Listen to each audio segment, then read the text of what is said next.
Hello everyone, it's time to bring back Marvel Mania. Hopefully. I'm Captain Logan, and look, it's my co-host, DJ Martinez. Tis I. How's it going, man? Martinez, and we are live. Hey, that's exciting. We've been spending the last hour, for various reasons, like 19 different reasons, trying to get live, and now we are live. So one of the most exciting things about bringing back Marvel Mania is that we're doing it live this time, and one of the scariest things about bringing Marvel Mania back now, apparently, is that we're doing it live this time. And it doesn't have anything to do with the fact that it's Marvel Mania. Any live show we did tonight, we would have all the problems that we did tonight. But of course, it's got to be when we're doing this, a show that was pretty popular for this channel, that people were really excited to see come back. And we want to apologize to everybody for the insane delays. But we're here now, and we're going to watch Logan, and that's really exciting. So odd, DJ, the way the movies are falling this time, that we're beginning with one of the best but also heaviest and most depressing experiences of Marvel movies for the next 13 that we're gonna be doing. I say 13.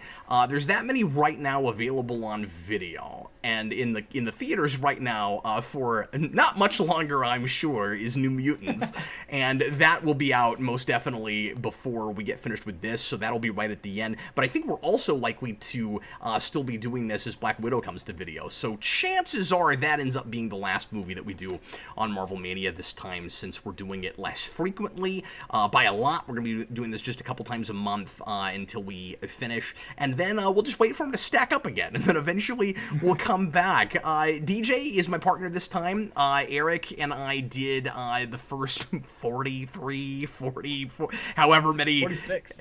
Was it that many? Wow, Yeah. it was a lot. And so Eric is busy with his own stuff and isn't going to have time to do it with us this time. So DJ is going to be my co-host, and we're very excited to bring it back. DJ's got lots of Mania experience, just not with things of this quality. DJ and I have been doing Morphin Mania together for a very long time, and this will be a different thing. But nobody panic, DJ's done plenty of other good movies with me, just not on something called Mania. And you know what the difference is between a Mania commentary and a regular commentary? At this point, I don't either. Oh man, burning himself. Yeah, well, and I say that partly because I know that, so the point of Mania before was just watch a bunch of them in a row every day. We're not doing them daily this time.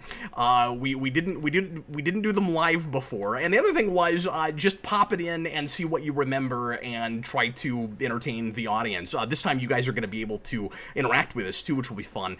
Yeah. But this time around, I know that both DJ and I actually did end up watching this movie ahead of time, which I had not planned on doing until I found out that DJ did watch it. And then I was like, well, I'm not going to let DJ be more prepared than me. So I also sat down and watched it again. So the difference this time, especially between a normal commentary and a Mania comment, I don't know. Starting later than usual, I guess. That's the big difference, and the name, and probably some silly shenanigans as well. Oh yeah, there'll be no shortage of shenanigans here.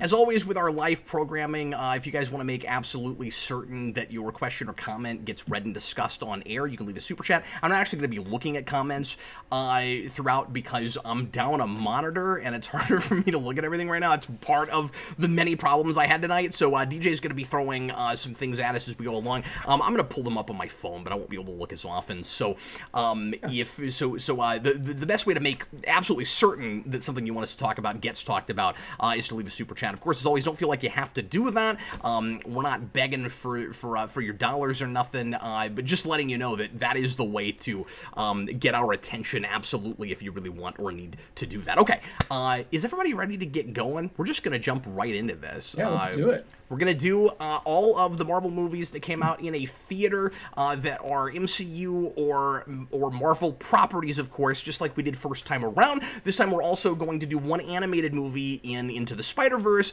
because it was in a movie theater and people really liked that movie and DJ really wanted to do it. So we're breaking our rule from last time of no animation. We are going to do one this time because it was theatrically released. I realized that there was one theatrical released animated movie last time, but we ended up not doing that because of our rules from that. So we've changed it now for this. I almost said half, but it's more like a quarter of our Marvel movies. So anyway, make sure that your movie, we're watching Logan, we're watching the regular theatrical cut. There's not a longer version of this. I think if you watch it in black and white, you'll be synced up with us exactly the same way. So if you really want to watch the noir version, I think you can get away with doing that. I'm not going to watch it that way this time, just in case we want to comment on color or anything, DJ. Usually that's how I watch this. I much prefer watching this movie in black and white. And we'll talk about that as we go along, because in preparation for this, I watched it in color for the first time in 3 years, and I didn't like doing it that way. I want this movie to be in black and white. But anyway, so I don't know of a good place that this is streaming right now either. I'm just watching it on Blu-ray. Yeah, I don't think it is. I'm just watching it on my digital Movies Anywhere app, so... And if you're watching live with us, you'll have to sync with us because there's not a great place to broadcast your movie streams right now. I'm still looking for a good way to do that, but have not figured it out yet. So you will have everybody will have to sync with us. And if you need a timestamp, let DJ know, and he'll try to throw you one in the comments. Yeah, I'll be watching the chat, guys. So just... Yeah, thanks. I'd rather not interrupt the commentary with it if we could help it. So if you can just type that in for people, if you happen to see that people need timestamps. I'm giving DJ a lot to do right now. I apologize, but DJ is my straight up co-host, but he's also still doing his normal producer duties. I appreciate you, buddy. Thanks for all your help. Okay, here we go. Thanks, man. We're gonna watch Logan. I'm so excited. Here we go. Everybody, please press play. Make sure you're at timestamp 0. Everybody, please press play right now. Oh man, before we get started, it's a little hot in here. See if I can raise the mood a little bit. Oh man, look at that! Oh, you didn't send me one! DJ! That's awesome! I know, isn't it? Props to Mrs. Welder. I can't believe that you've got that and that I didn't get one. It makes me sound like crying. Man. We didn't have time, but we're gonna have to send man. you. Oh, you guys made it yourselves. Yeah, my wife, she has one of those Cricut machines that like you can print right out things. Oh, it looks really good. Okay, that explains that, because I figured you just got it shipped to you, and I was like, why did I had to pay you for it? Why didn't you send me one? No, man, it's homemade. She made it this morning, actually. It was like wow, a last minute edition. Grace is awesome. Sweet. Your wife is the best, man. Except for my wife. Yeah, come on now. So, like I said, I really like watching this movie in black and white. I think it gives it a little bit more of a stylistic sense and harkens back, as well as the soundtrack and a lot of cinematography and stuff, to some of the westerns that Mangold is throwing back to. Sometimes the noir thing can be sort of pretentious. I know there's other movies that have done that before. Also, and I think calling it noir is weird because, like, it's not a noir. It's just black and white. We do that with Batman, too. There's a series of Batman books being reprinted in black and white called Batman Noir. They're not all noirs or even neo-noirs or even anywhere in that genre. Noir doesn't mean black and white, okay? It means a thing.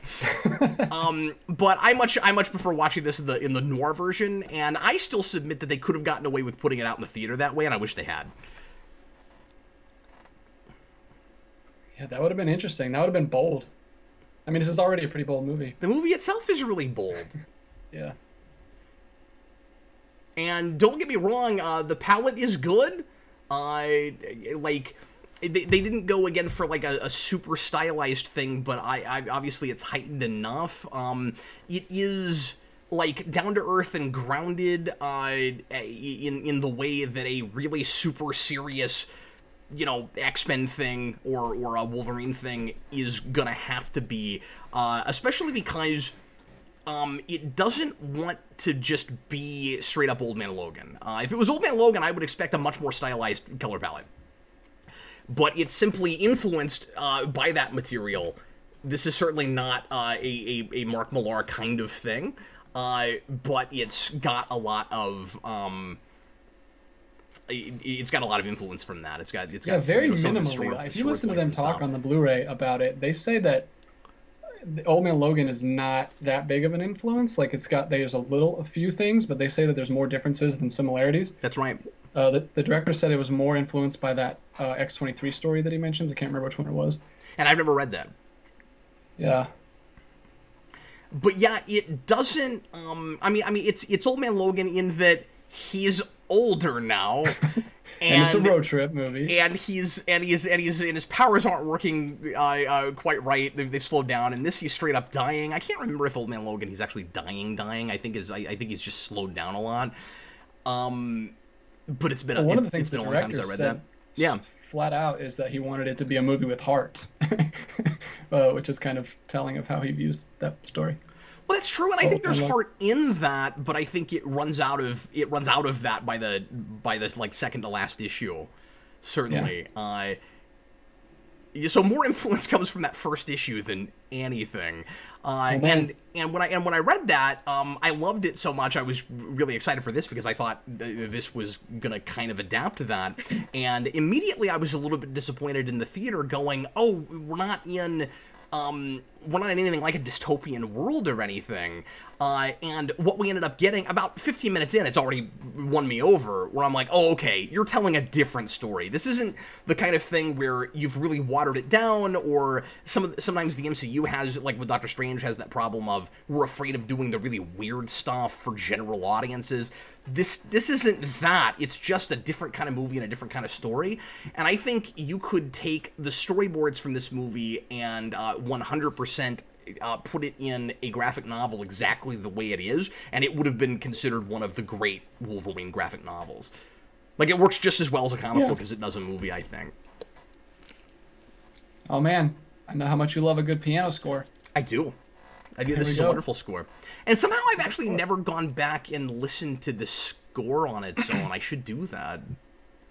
What could you be doing while listening to the score? Just like sitting in the rain?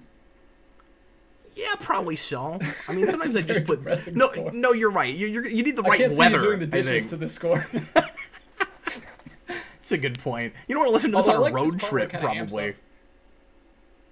Well, that's true, and it's not like the entire score is that great piano score. A lot of it is that harmonica Western stuff. But then at some point, it would just start feeling really disturbing to just walk around with your headphones on, listening to. So maybe this is not a score to listen to all on its own. I don't know. You're having a real depressing day, or like super moody. Sure, it would feel pretty good. I think this is one of those movies that you could get probably 75 to 80% of what's going on if you turn the sound off. Yeah. Yeah, and I don't mean this in a bad way at all. It's kind of a simple movie in a good way. You know? Yeah. Absolutely. And in a way, the Wolverine wasn't, because the Wolverine toward the end gets a little bit convoluted. Like, and I like that movie, but the few things that really don't work about that movie, we've really fixed in this, and I feel like that is kind of a template, right? Like or a rough draft. Not that it's the same thing, but we're starting from a lot of the places that we start from again here. It's a little bit farther in the future. We don't feel the need to put a whole bunch of mutants in it. Here we put very few mutants in it because most of them are gone now. And it's starting to get closer, inching ever closer to that kind of that kind of Frank Miller-esque tone that you always wanted to see from Logan. Although this is, again, as influenced by 310 to Human, stuff like that. And that movie was also had a lot of Western influences. But this just ends up making a straight up Western. Yeah, and I don't like the Wolverine, so I'm really glad he had a chance to make that movie, because this movie's much better because he had like a trial run, not a trial run, but he was experienced in this world. Yeah, you needed this director, and you needed, whether you love it or hate it, you needed Deadpool to happen before Fox would have greenlit something like this. And immediately, they're feeling so free in making this movie that they've got to throw in as many F-bombs as humanly possible. Yeah, and it gets a little silly, I think. Every sentence Logan says in like the first 20 minutes, he has to put an F word in it. Especially it slows down too. You notice that? Yeah. Like it bottoms out like really in a little bit, but right in the beginning they're just like I don't know if it was like the script writers. It just seems like giddy that it's allowed to do that now. And maybe some of that is tone setting stuff. Maybe it's more deliberate than I'm thinking it is. Because I always thought of it as the filmmakers just going, yay, we get to make a dark adult rated R Wolverine movie. Have you always wanted to hear Logan say the F word like a lot? Because we've heard him say it a couple times before. But now we're going to make sure that the first like 2.5 minutes in our film couldn't have possibly gotten a PG-13 rating all on their own. I'm glad you said that, because I was worried that it was just me, but yeah, the first time I watched it, I was like, wow, they're really overdoing this. They overdid that, yeah. Especially because if you'll notice later, when he's at the Munson's house and he fights the guys who are like stealing their water, he gets super angry and he's trying to intimidate them really hard, and he says, "Get the H word out of here." Yeah. When in the beginning he said, "Get the F out of here," like 20 times. And it was weird that they like toned that down after they've done it so many times here. It would have been more impactful, I think, if they did the reverse. Tyler Thompson, I think the swearing in The Predator feels way more gratuitous than this. But I'm talking about in comparison to the other movies they've made, where it's like, you have to look at it in the franchise, where it's like, we've been making all these X-Men movies that are for families and that kids are supposed to be able to watch. And we've been pushing envelopes with that, taking that as far as we can in the adult arena. You'll remember the coin going through Kevin Bacon's head at the end of First Class. I mean, like, they've really pushed that as far as they could push it. And at this point, they're finally going, here's what we always really wanted to make. Yeah, and so they get a little excited about the swearing and stuff. And obviously the violence is really super ramped up too, but that doesn't feel as gratuitous to me because it feels like what Wolverine always should have been doing. Like he's it's pretty bloody, and maybe it didn't have to be as Mortal Kombat-esque as it is in places, but it's but, like, you know, you go back to X2 where, like, he's stabbing all these guys in a hallway and, like, there's no blood at all. And, like, they're doing everything they can to let him be violent and be the animal when he needs to be and still get past censors. Yeah, and that scene's still terrifying, or at least it was in 2004. Yeah. Yeah, it's really good. I'm not knocking that. They found, you know, Singer found a really good balance there, I think. So this actor is awesome in this, and I've never seen him in anything serious before. I've only seen him in comedic things. I don't right off even know who he is. Yeah, he's pretty unrecognizable in this. He's that really tall British guy with I actually don't know his name right off. People, let us know. I'm gonna go ahead and read this because we haven't really got going yet. Someone gave us a super chat really early on. Dave Atkins, just a fun fact. He says, "Hot Tub Time Machine reference in Endgame, which Sebastian Stan was in. So basically there's an actor named Seb Stan in MCU movies as well as Bucky." Huh. I have not seen that movie. I have, but I didn't know that. It's interesting. I didn't think they would reference that, of all things. Were they involved in that as some way? And then I don't know. That's mentioned just in a list of time travel movies. So I mean, take that as you will. Like, it's just you just have Rhodey saying like Back to the Future, Hot Tub Time Machine, and then a couple things that didn't fit in that list. But yeah, so I wouldn't read too far into that. I think he's just naming just saying time travel films. Fun fact. Yeah. I haven't. That's one I do need to rewatch. That's one we'll be doing, guys. Very soon. Endgame. What? Hot Tub Time Machine? Why are we doing that? Marvel Mania on Hot Tub Time Machine. No, Endgame we'll be doing, and I need to rewatch that. So there's something that happens in this scene, and of course this is really heartbreaking as a Professor Xavier fan to see see Xavier in this place and to find out after this that not only does he appear to be sort of losing his mind here, we'll find out later why this is, and that's not really happening. He's doped up on medicine so that he doesn't accidentally put out a psychic blast that kills more people, but we'll find out later that he's actually partly responsible accidentally for the destruction of mutant kind, and so it's gut wrenching. It just stabs me in the heart. Literally gut wrenching. At the same time, And we do a really good job of, by the way, I should say, establishing so much stuff visually and auditorily and without coming right out and spelling things out. Like, very quickly, we're getting a good sense of why he has to be in this tank, and there's a lot of really nice visual storytelling even before this. We're just learning all these things about Logan. This movie has just the amount of dialogue it needs. It doesn't feel like it's constantly, we've constantly got, like, exchanges that are ripped to shreds just for the sake of pacing. Like, everything about this is paced right, and all the levels are correct, if that makes any sense. But I said all that to say this. As tragic as this is, I didn't realize until I saw this movie how badly I needed in some movie, in whatever context, to hear Patrick Stewart say, coming new from Taco Bell. I didn't know I needed that. Oh, man. My life is where you were going with that. My life is now complete. I've heard Patrick Stewart say Taco Bell. Yeah, that was amazing, by the way. His monologue there, it was so good. He's so good in this movie. I also really respect this movie for not feeling the need to have him in the old glass wheelchair, or even the, you know, either of the X-Men chairs. Yeah, that'd be a little goofy. So here we see him growing hair, which it must be a side effect of the medication. Hair growth. That's good. I mean, Apocalypse, like, disintegrated James McAvoy's hair now, so... Yeah, it doesn't really make a lot of sense that he would start growing hair.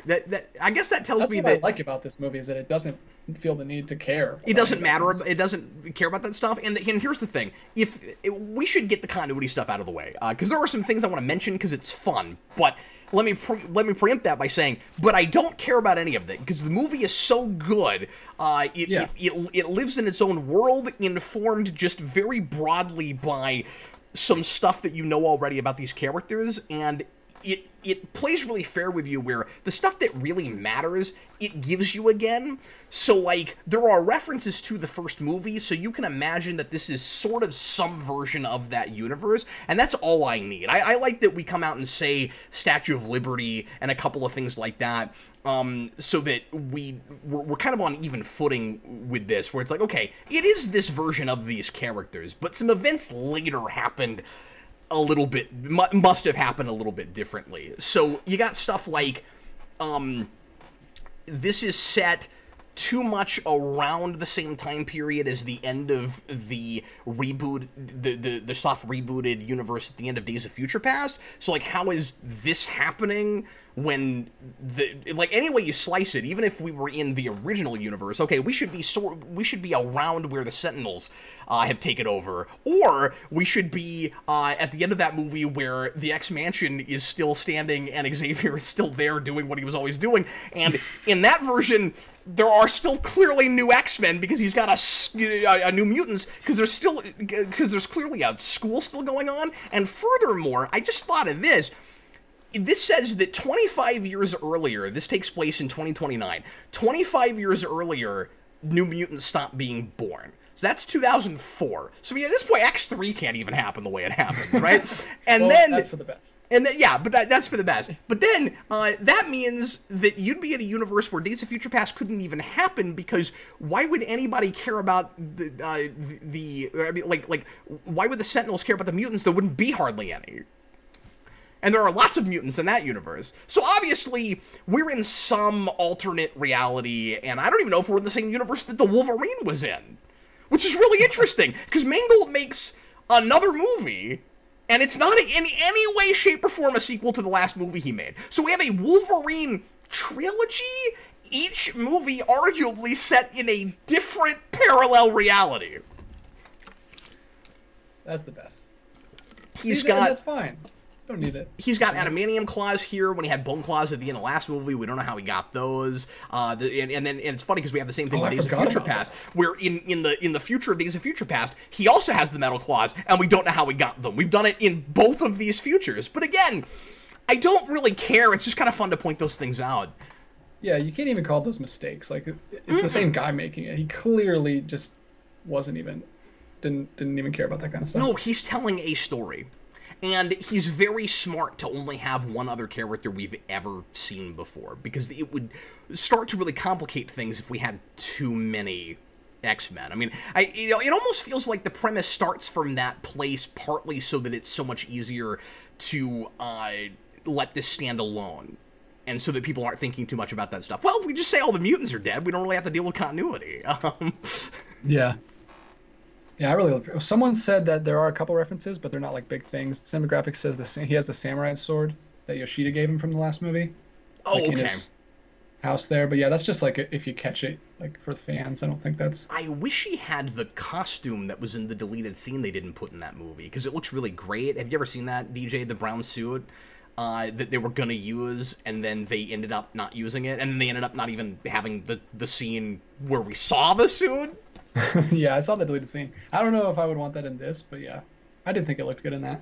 I think it would have been fine, considering that we have the comic book thing, which is interesting and we should talk about. I don't mean that he should have put it on. I just wish that there was a reference to it somewhere. Like, sometime in his history, he did indeed wear a suit, even though we never got to see him wear it. Like, you could have just had it in a suitcase in the background someplace, or like hanging up somewhere. Yeah. I would have loved that. And do you think that would have been going too far? Because I interpreted. I can't even speak. It's late. It's late here already. This is gonna be a hard commentary. Oh boy. I interpreted that as the costume and all that stuff was part of the extravagance that the comic writers added. I assumed that he was more close to what we saw in the movies visually. I don't know. I think the costume. I assume that the costume was something they made up for the comics.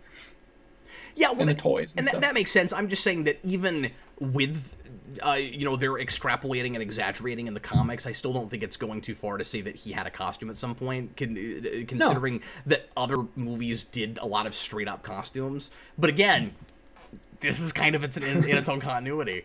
Here's another thing that's really interesting. I'm not saying it would make sense. I'm just saying I don't know if I needed it. I think that's really interesting about this as a standalone piece, and something that I didn't think about until the last watch I had of this, is it watches like a decades later sequel that we just hurried up and made now.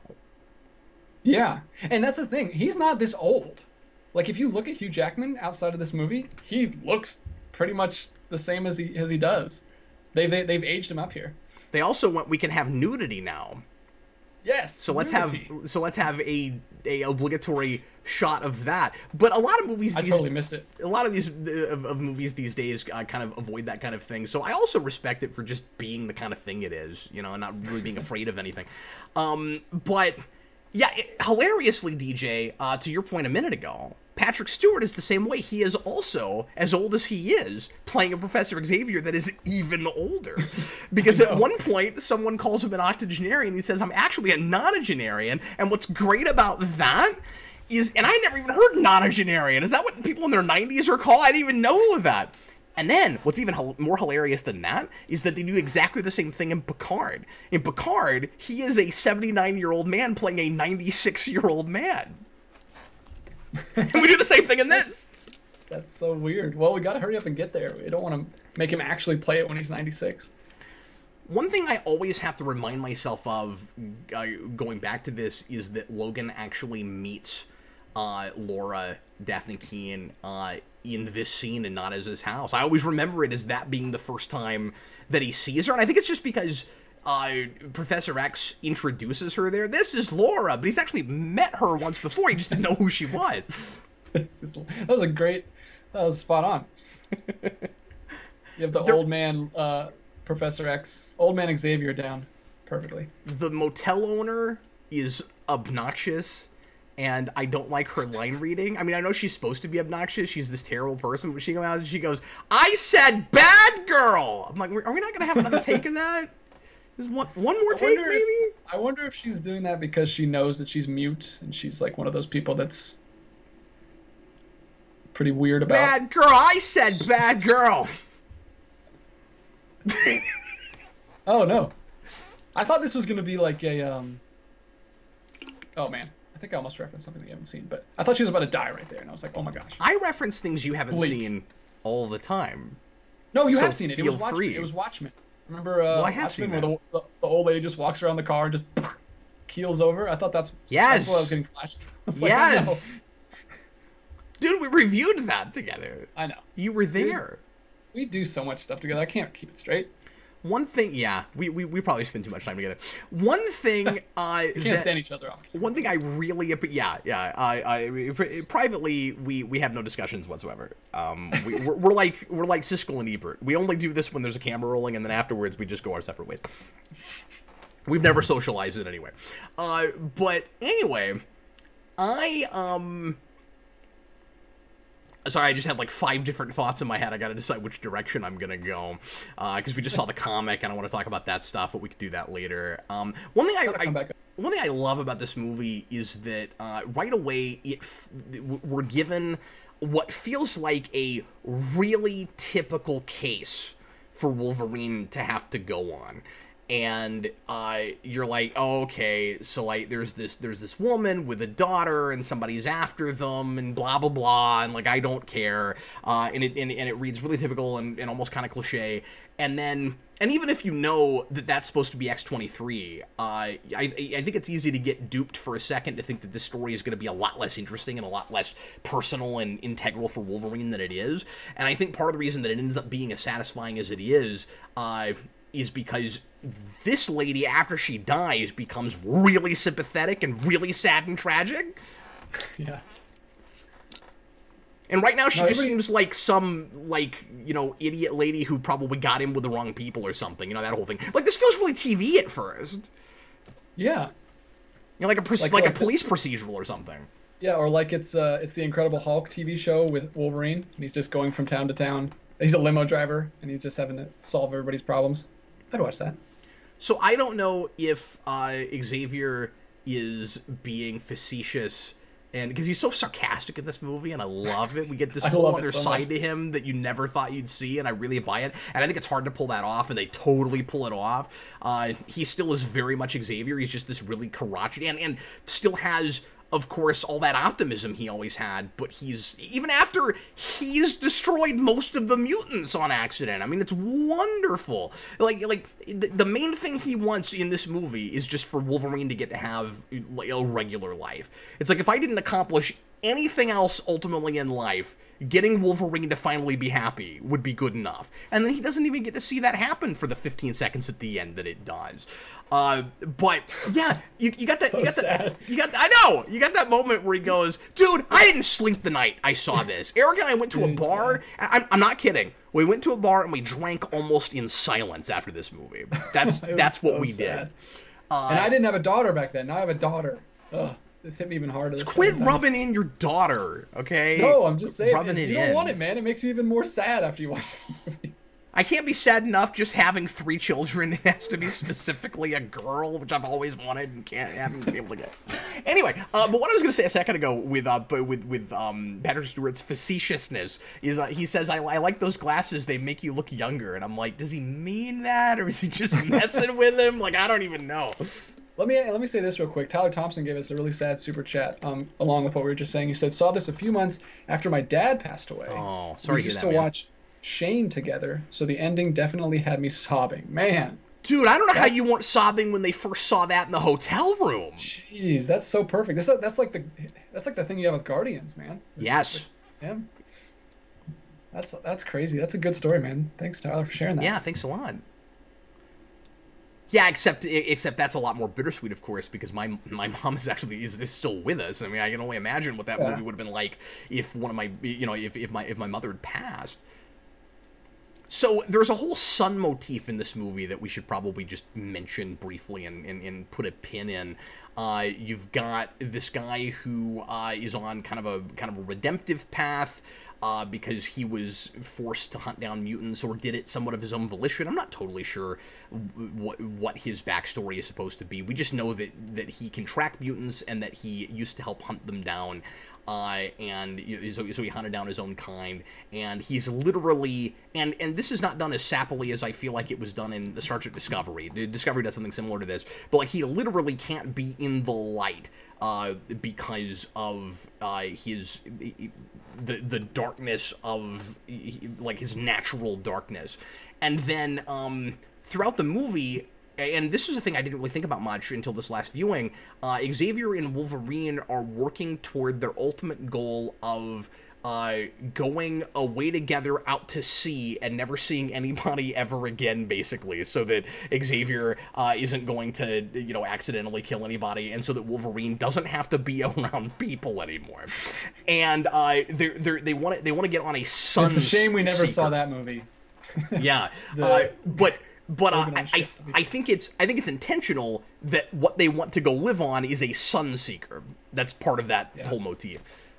That's cool. They're literally seeking the light, and they're also seeking, like, also it's that bittersweet Shane thing, right? It's like riding off into the sunset, but you don't both get to do it together. And actually, in this, neither of them do, but she does, right? And so the Sunseeker is like they want to go off into the sunset, literally. This guy's great too. I don't know this actor from anything. He's spectacular. I saw him in some stuff after this, but I cannot remember what. What was he in? I forget. I'd have to look it up. Sorry, that just made me laugh for some reason. I'm a little confused about his robot hand, because he has a couple of fingers left in his robot hand. Because, like, the prosthetic goes over his hand, and it seems like they intentionally left some skin on a couple of the fingers. So maybe he needed to get into the building, and he needed his a couple fingerprints. Boy, DJ is always thinking.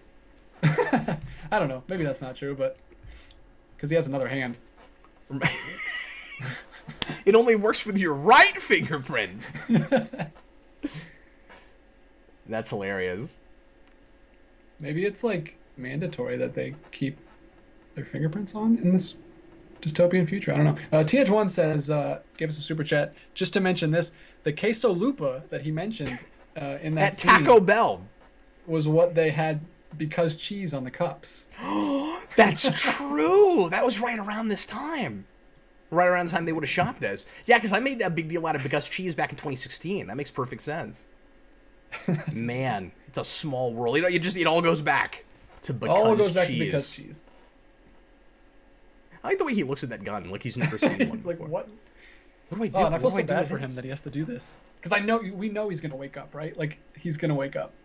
So, I need to avoid... Like, why didn't you just shoot him, Logan? I need to avoid saying something in this movie, but I'm not going to be able to avoid it. I want to just, when people are on screen, keep going, this character is very tragic. Which is just this movie. Like, every single character is a tragic character.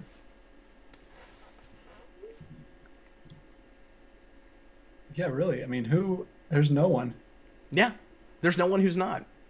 Unless it's a villain that you wanted to see die. But, like, of all the sympathetic characters that you care about, everybody's tragic. Except for maybe like the Lost Boys mutants at the end. Yeah. No, I mean, they've been raised in a cage to be killers their whole lives. They have horrible lives too. Well, no, they do, but like things are looking up for them at the end of the movie. You know what I mean? So like they start off in a tragic place, but is it still tragic at the end? Every single character that you spend time with and care about by the end of this movie was tragic at the start and is tragic at the end. Tyler Thompson puts in a $2 super chat. Thanks, what man. are your thoughts on Wolverine Origin? I like Origin a lot. I don't think it holds up as well as I thought it did when I first read it. And I don't know that I ever wanted an honest-to-God backstory for Wolverine. Like, you know, obviously a lot of younger people now have never lived in a world where Wolverine didn't have that backstory. But when I was a kid, that was one of those characters, kind of like the Joker, where you never wanted to know exactly where they came from. And then now we're given, you know, his full name, 2/3 of which is my name, James Logan. And then I always like to throw that in because I'm proud of it. I like and my parents were not Wolverine fans. It just worked out that way. And in that order too. I could have been Logan James, but no, I'm James Logan. And then you know, you've got like his exact, you know, dates and he was around, you know, right around the Civil or just past the Civil War. And I've never liked the addition of the Bone Claws, but like I love the art in that book. I think the writing is pretty decent. It made an impression on me when I first read it. Yeah. Speaking of the Bone Claws real quick, there's something weird in this movie. There's a weird line that I like the sentiment of, but he talks about it like it's a natural thing. Professor X says that the foot claws are like because she's a female, and he talks about it like it's a natural, but the people put those foot claws in her feet. Well, maybe they were bone claws also. And then that's what I'm saying. They were bone foot claws, and then they put the adamantium on him, just like Wolverine. Because it's gotta be that, right? Because she is a clone of him, and the idea there, I think, was supposed to be, but if you're a girl, you'd have some of your anatomy would be different. And so if he's got bone claws here, then she's got them in different places, and then they put adamantium over the bone claws. They don't come right out and tell us that, but funny. Sure. So, I mean, I guess if they'd never mentioned that, you could have assumed either direction with this, that Weapon X I would like it to be the X2 origin. That Weapon X gave him the claws straight up, or that it was the bone claws. But I think the fact that Xavier has that line means it must be the bone claws. There's no other explanation. Yeah. That's true. There you go. He's a nonagenarian.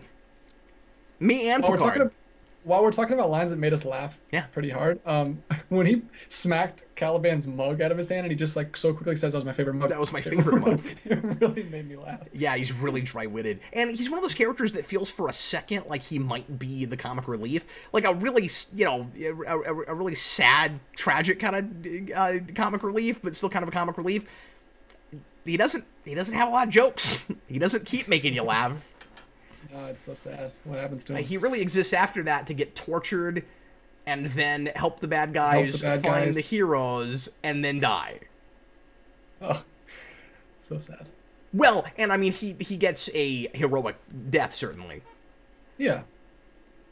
Which is the obvious thing to do with him, but this movie, I think, is constantly getting away with doing the obvious thing. I just put a T on obvious, you hear that? Doing the obvious thing. It's overkill. Doing the obvious thing without it feeling obvious, where it's just naturally where the story would go. That's good character-driven fiction. This feels like a story that the characters are driving along, and it's going naturally to the places that these characters' actions and their consequences are bringing us to. This guy looks interesting. He's not like a normal thug like the rest of them. So they've all got like robot, not all of them, but a lot of them have robot hands. So they're like Biff's thugs at the beginning of Back to the Future 2. I also like this idea that maybe we develop, I just thought of this, maybe we develop bionic implants and things faster because we don't have mutants anymore, and we're kind of inspired by that, where, like, we hated the mutants, or a lot of humans did anyway. Some of humanity hated mutants because we didn't understand them, but of course, deep down, part of the reason we hated them was because we were jealous of them, because we always wanted the abilities that they had. And now that they're not around anymore, some of us want to be them, but we don't have to, like, genetically be them to be them. So they come up with bionic stuff. Well, that never happened in an X-Men movie before. Yeah, and it's also not a thing that you've seen like an 8 or 9-year-old girl do a lot in things. And we gotta talk about her because she's great. Even Hit Girl didn't go as far as to beheading and throwing heads around.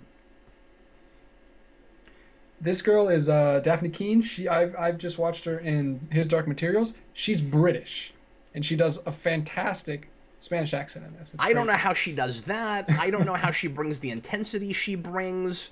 This is, in a lot of ways, the Weapon X movie that you always wanted to see, but with Wolverine's daughter instead of him, because we blew our chance at doing a good Weapon X movie, and then for some reason we felt the need to do it again in Apocalypse, and then we blew it again there. Even worse. It's even worse, arguably, yeah, it's pretty bad there. At least it's only 10 minutes, but it's also pretty bad there. It's like, okay, we get to see him with a helmet thing now. If you really wanted that in live action, now you've got that. But I think that tonally, this is also some parts inspired by the tone of the Weapon X book. There's a little bit of Barry Windsor Smith in this, too. And she is giving you everything that you wanted to see with Logan becoming the full-on animal after the Weapon X program. And again, I don't know how a kid that age finds that in herself. You'd think you'd need to live a lot of life before you could do most of everything she's doing in this. It's wild. Ugh.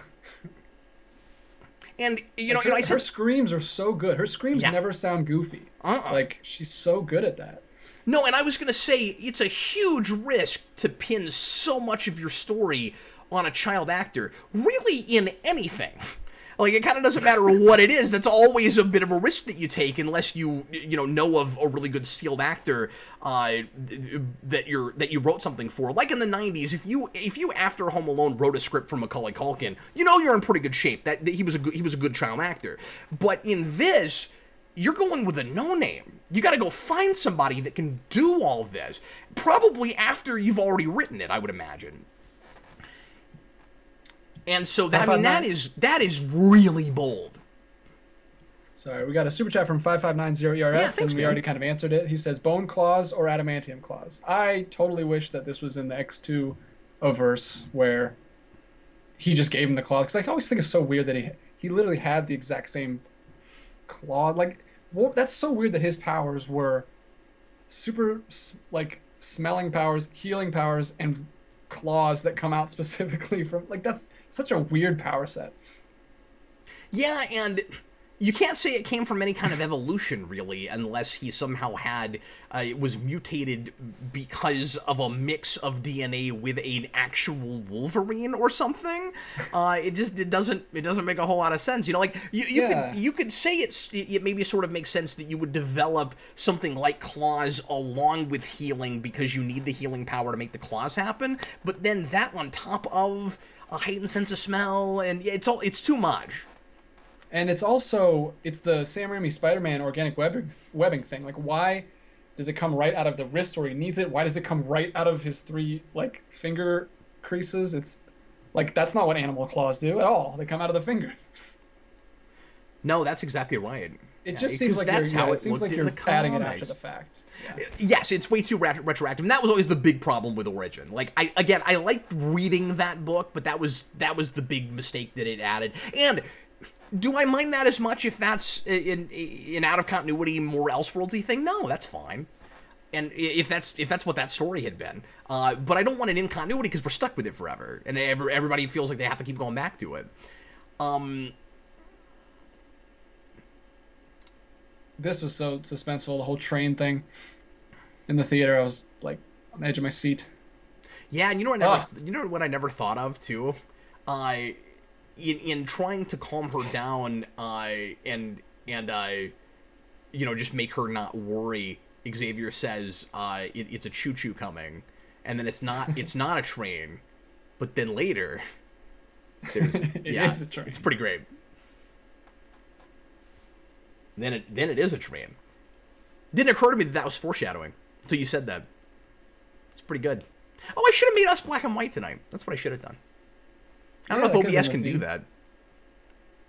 I don't know. Should have looked into that. We'll do another Marvel Mania on this later with a noir cut, and we'll do black and white. Yeah, we'll do a special where we'll just be like, oh, we're doing. Well, it's not even a cut. You can't say cut, right? Because it's not nothing is different about the cut. You could just release the same video of us and just put that one in black and white, because that's what. That would be really. If that was the gimmick for this, we released exactly the same thing, and now we're talking about it in that video. Wouldn't it be really funny if we were in, but you guys have been in black and white the entire time we've been, for the last 20 minutes. Now, this is legitimately something I've never seen before. A limo that gets hit by a train. A chase scene with a limo, man. It's crazy. I think Wolverine driving a limousine is a good choice. It's just a cool mundane job for him to have to do, and it makes a lot of sense that that's the sort of thing he would want to do because he doesn't have to talk to people too much. It's pretty easy to lay low, and not. Hopefully, people won't recognize him. Yeah, well, it's a job where people ignore you, and they treat you like a servant, and it's also just a good way to show him how he's just like sinking into like depravity and like immorality. When the beginning, when you've got like people just drinking and flashing and nudity and like all that stuff right after each other in that montage. That's a really good point. Yeah, he's given up. It's like the world has given up, and he's given up right along with it. He's like, I guess this is what it was, what it's like now. And it's not like he ever necessarily exactly shared Xavier's vision. I mean, I'm sure he would love for that to have happened, but he's more cynical than Xavier. Yeah, I always thought that he was like somewhere between Xavier and Magneto, where it's like, I mean, I hope you're right, but obviously you're not. You know what I mean?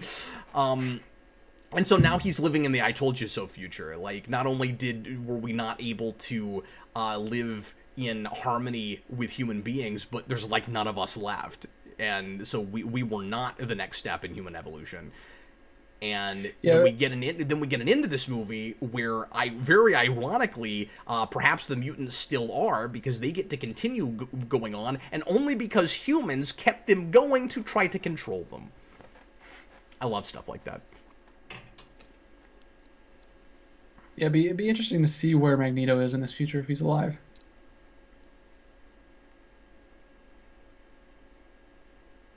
He's got to be dead, right? Yeah, because he can't be. There's no mutants to stop him. He would be taken over. That's true. He'd have taken over by now. He'd be like, what? I know there's only a dozen of us left in the entire world.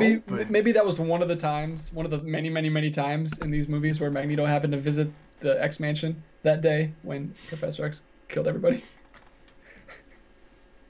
Because we can't get rid of that Magneto. He's in everything. He's in Dark Phoenix. I haven't even seen that yet, but apparently he's in that too. He comes back. Oh yeah, he's in everything. Movie. Yep. I just thought of the best way to ruin this movie. You guys. Oh, great! You guys want to hear this while we're watching this torture scene? PG-13. I love this Nosferatu thing. Oh yeah. You do the Christmas cut like Deadpool did. Once upon a Logan. 12 Logans Logan. I like all the vampire imagery with him. I'll just throw that out real quick. But no, so here's how you ruin this movie.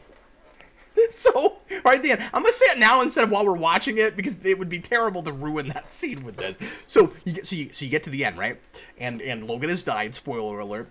And Daphne takes the cross. And she turns it to be an X, right? And then she stands next to it for a minute, and she's about to walk away, and just before she walks away, she looks at the camera, and her eyes flash blue!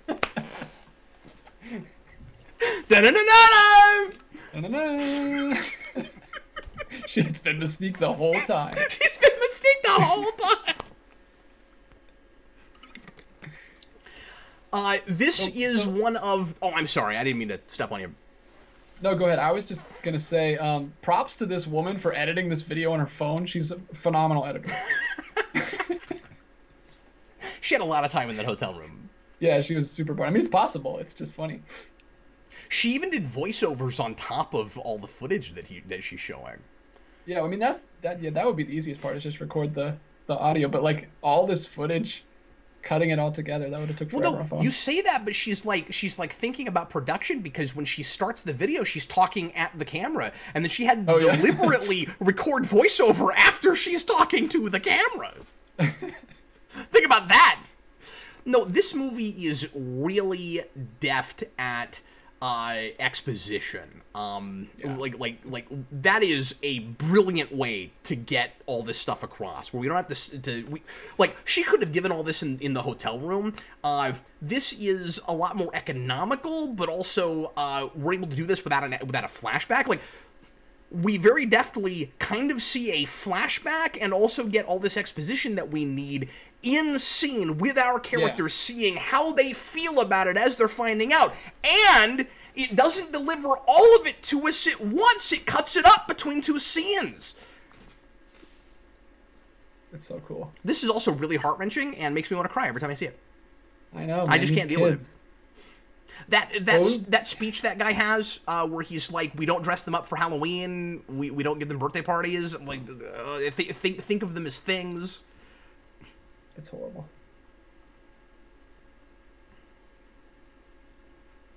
Nobody's like, hey, do you have a car adapter? Can you plug it in? Obviously, it's beautifully paired with her on the little horse, and she keeps a lot of her childhood whimsy, and And obviously it actually contributes to her being more childlike because she didn't grow up. She grew up in obviously some ways, but other ways she didn't have a chance to grow up. She didn't interact with And this is life. the brilliant parallel between her and Logan. How do you take a little girl, and it's not, it's, what's the word I'm looking for? It's not, like, on the surface, right? It's not just, oh, she is his daughter, so she's like him. It's really difficult in anything but a surface way to, a shallow way, to parallel an older guy who's had a lot of life experience, who had amnesia for like half his life, with a little girl. Like, the things they have in common right now are, well, they, like, she's a clone of him, and they have similar powers, and they were both used and manipulated by the same group or the remnants of the same group for their own means, right? But the real thing, the real interesting parallel between them is that her childhood was taken away the same way that his past was taken away. And they're both making up for lost time. Or at least at one time, Logan was making up for lost time. Now he's waiting to die. And she's waiting to start her life. And so I love that we get to see her, like, murder all these guys and have all that rage, all that animal rage. By the way, it's hilarious that Logan doesn't pay for any of this stuff. Yeah, he just takes it anyway. All this animal rage that we always wanted to see Logan actually have, you know, somewhere post Weapon X, that the movies were never good at, that we finally get here with both of these characters. And yet, like you said, she's still a kid, and she still wants to have a childhood. Yeah. And she's not lost those sensibilities. She's clinging on to anything that can remind her of that, like the comic books and stuff. Yeah. I mean, consider how, yeah, and like, she doesn't just want sunglasses because maybe I'm reading too much into this. She doesn't just want sunglasses because it's sunny. Little kids love sunglasses. They just do. Like, they're fun to put on. Yeah. There's also the sun motif, yeah. Well, and you could say that. You could say that, like, it's easier for her to look at the world with a little bit of darkness because that's what she's used to. Yeah, I mean, if we want to really BS some analysis here, we can absolutely do that. This is the creator of Superhero Rewind, guys. We can talk about this for hours. We really can. Yep. And we will make up all kinds of stuff that's not even in the movie. But I never noticed that clip of her just cutting herself just to see it heal itself. There's so much that you can miss in this movie. You really got to watch it so many times. Now, I do have a question for you. Like, oh, and that's the darkest thing ever. Yes. Well, and I was going to say that earlier. I'm glad you mentioned that, because this movie is not afraid of, like, it does not have that "don't kill your darlings" problem. It's not afraid of making things difficult for its characters. It's not afraid of hurting its characters, and it doesn't matter if one of those characters is an 8-year-old girl. It will do anything to her that it needs to do to tell the story, and that's why we care about her, because of all the adversity she overcomes. Ugh, putting the children to sleep. I think there's this idea that in movies, it's always wrong to depict children's suffering in any way, and I, like, vehemently disagree with that with a burning passion. That kind of thing makes me angry. If it's done in a really gratuitous way and we're supposed to be getting off on it, obviously that can be really screwed up. I've always been weird about Hit Girl. I've always been like this, because we're supposed to be enjoying this little kid eviscerating people, and it is fun, but also I don't know morally how I feel about that sometimes, so I've always been weird about it. With this, there is nothing fun about that. No. It's disturbing. Yeah.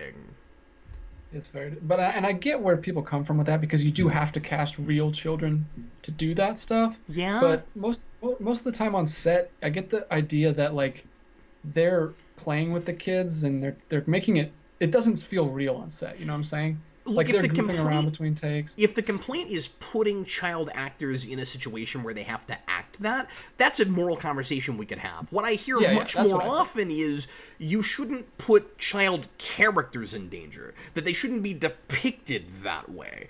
It's not about the way the movie was made. It's about how we're, it's sort of like the idea that anytime we depict violence against women, we're advocating for it, which is ridiculous. Or the idea that when we are, that's a problem. You gotta certainly you've got an argument there. Yeah, that's what I really get hung up on, that when people miss the point entirely. Like when people call Planet of the Apes the original a racist movie when it's about race, like it's calling out, like it's trying, like people miss that on it's some an movies allegory, the whole point of it. Yeah, it's an allegory. That's what it's saying. It's commentating on that. Pulling up in the bullet-ridden stretch limo is pretty great. This poor I can't even think of what they're called at this point. I also love that he says keep it out front.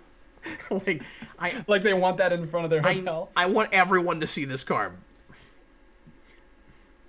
Because, of course, he's going to go replace it with another one pretty soon. This movie's also really fantastic about downtime.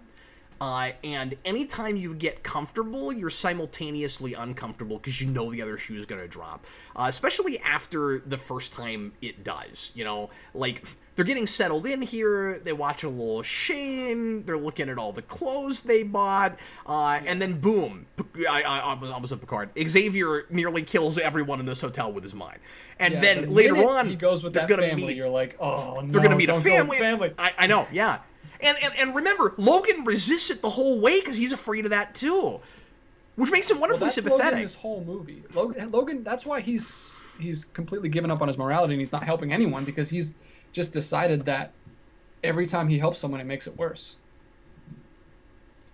Yeah, because he says, bad stuff happens. He says the 4-letter word to people that I get close to. Yeah, there's a scene where he's waking up with the kids at the end that they cut out, where it's the kid, he's got a Sabretooth action figure and a Wolverine action figure, and he's asking him if Sabretooth is real. And have you watched the deleted scenes? I knew about that one, but I have not looked at them recently. He says, you said everything was fake, and he says, no, Sabretooth was real. Not everything was fake. We were in a program together. And he said, so you did bad things, but now you do good things. And Logan just says, I have no idea what I'm doing, kid. Oh, I wish they'd left that in, yeah.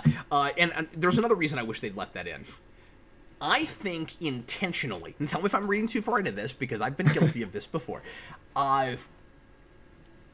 I think intentionally the clone of Wolverine later, X-24, has a Sabretooth haircut on purpose. I think that's on purpose. Specifically, X-Men Origins. From Origins, yeah. And we're not completely forgetting that movie because we've got the bullet. Yeah, and we found a way to use that in a not silly way. It's great. It's just this thing. It's a MacGuffin he has in his back pocket that he can use to commit suicide at any time.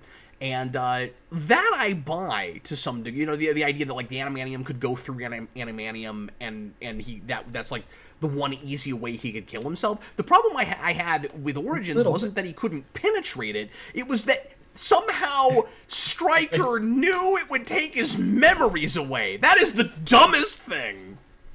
I will say, I do have a little problem, but I don't want to ruin it because it is a great thing. But like, if adamantium can cut through adamantium, why can't he cut X-24's skeleton or like cut his claw? They go like claws to claws, like right into each other, and they don't go through. I guess maybe just paired with the force of a bullet. I would say it would take the force of it. Yeah. Yeah. If it's moving that fast. Force of a gun and adamantium, it can go through. Also, just because he's carrying it and considering shooting himself with it doesn't mean he knows for sure it'll work. Well, it does work at the end. That's what we use on X-24. Well, I know, but I'm just, but he doesn't know that. Yeah. But you're right. I actually kind of forgot that that's how he kills him. So, okay. I was like, okay. No, I don't think that ruins anything. I'm just trying to talk through it. We got a $10 super chat from, I don't know if, well, I'll hold on this because we want to talk about the comics a little bit. Okay, yeah, well, let's not forget it. Thanks so much for who is it from? Yeah, I've got it. It's from Draco Series. I've got it written down. I'll ask it in a second. All right, thanks, man. And I did want to watch Shane before we did this. I haven't seen Shane. Yeah, I haven't seen that either. I know what I know about that from this and from the parody in 60s Batman and a few other things, but yeah. Uncultured swine here. That's why we're doing Marvel Mania and not the AFI 100 Mania. Western Mania?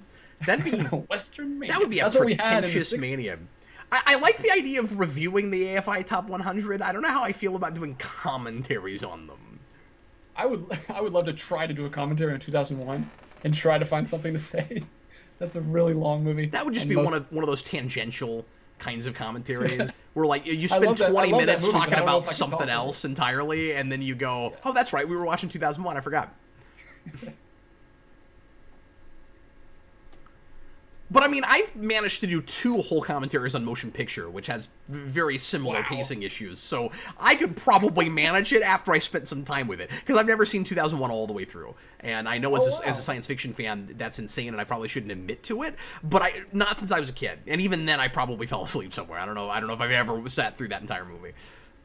Yeah, OAW Entertainment says 2001 is an experience. I totally agree with that. It is. You have to watch it all the way through, and you can't like pause it and go get some peanut butter and jelly from the kitchen. DJ, it's like The Matrix. You can't explain it to someone. You have to experience it for yourself. Yeah.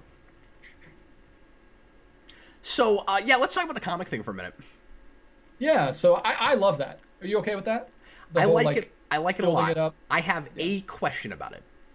Okay. But I think it's a good idea. I think it could have been really ham-fisted or really unbelievable, but it makes a lot of sense that in this universe, it's sort of like Watchmen, right? Where it's like, because superheroes were outlawed, we went a different direction in comics. In this, it's like, because mutants, disappeared, although I don't know how old the comics are, but like, I would assume that once we stopped having as many mutants, that's when the mystique of them, no pun intended, got really appealing for kids. Does that make sense? Like, I know those look like 70s comics, but I want to think that they were made like maybe 20 years ago, not like 35, 40 years ago. Yeah, well, I mean, 20 years ago would make sense. That's around when the first X-Men movie happened, unless we're just changing all that stuff. I got the idea that, like, it was kind of them capitalizing on the X-Men while they were around. Maybe not completely after they went away, but... And maybe so, but I've always felt kind of funky about that, because that kind of thing doesn't tend to happen in real life as much. We'll make biopics of things like right after they happened, but to sell something to kids like it's a big fiction, it always feels a little bit funky to me in superhero things, where we try to merchandise stuff like that right now as it's happening, especially narrative. This is the question I have. How did that those coordinates wind up in that comic book? Yeah, I'm still fuzzy on what the place that they get to at the end is. Like, who made that, like, place? The best thing I can... Well, I think it's just the kids. I don't really know how they set that up by themselves. Well, if it's just the kids, then they could have just used the comic book as... That's what I was thinking. The only theory I had was Logan would have been right at one point, that those coordinates are just randomly made up for that comic book. There was never anything there, but those kids used it as a way to tell other mutants how to get there. So they went and found out that place was in a remote, barren Nowheresville, and then they went and built it there, and then told other people that it was in that comic and how to get in, and that's how you get to it. So it's like secret code. Yeah. I was always... It's weird because it would be the other kids, though, because Laura doesn't know. She has no... she thinks it's real, but she's only basing it off hope. She has no proof of it. Yeah, but I assumed that one of those kids told her to look at that comic, and that's how she got there. Otherwise, it's pretty convenient that she found it and decided... Because I don't get the sense that she has this... unrealistic reality thing where she thinks 100% of the comics really happened. Well, she hasn't seen them since they all escaped, right? Like, she's been with the one lady. That's true. So, yeah, so if they did set this up, it would have to be way after they escaped. Yeah, it's a big question mark. Yeah, and it's always a question mark. It's a question mark how much the woman knows that dies. Like, because she doesn't think it's actually there. She tells them that there's no extra money. She made it up. She lied. So does she even think it's a real thing? Is that the most gruesome kill in the movie? I mean, it's up there. All of these are through the head. Yeah. No, maybe that one's even more so. I don't know. The thing is, because of what's happening right now, it all watches almost slow motion. Because everybody, he's having to move so slow through this. And, like, Xavier's power is making everyone kind of freeze in time. By the way, I don't know if this is intentional, but you know all the times in the early X-Men movies where he does this on purpose, but it doesn't hurt people? Where, like, he'll stop everybody in a room with his mind, and then it's like time froze?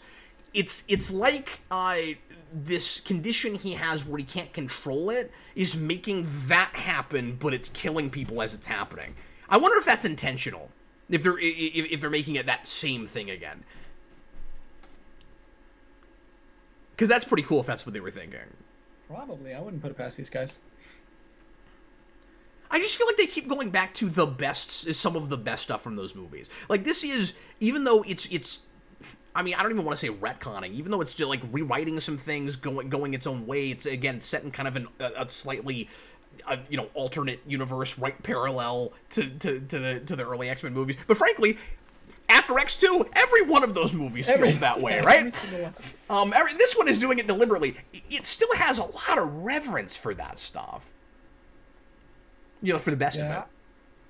I like the X-Men series for that. Like, I'm not a huge fan of the X-Men films. I think the only two that I really love and that I go back to are First Class and this. And I can do that because they're just kind of like standalone things, and I like that. Absolutely, yeah.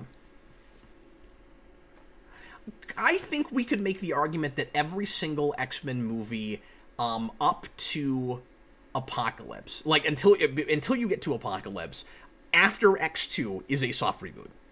X3 is a soft reboot. First Class Origins is a soft reboot. First Class is a soft reboot. Days of Future Past is intentionally a soft reboot. The Wolverine is a soft reboot of the Wolverine stuff. They're all soft reboots in different ways. Even X2, to a small degree, is kind of repeating the same story of X1, just doing it better. Like you always say, X1 was a dress rehearsal. It's not a full reboot, obviously. But that's true, but it still at least fits in that continuity. There's nothing that it contradicts. They've always been like just trying to better themselves in this series, and not really focused on continuity, which I appreciate. Yeah, it's just weird with X-Men because X-Men was a soap opera. And if you're not going to be serialized, then just don't be serialized. That's my problem with this. Well, if this had come out after the MCU had started, it would be a totally different thing. Yeah, exactly.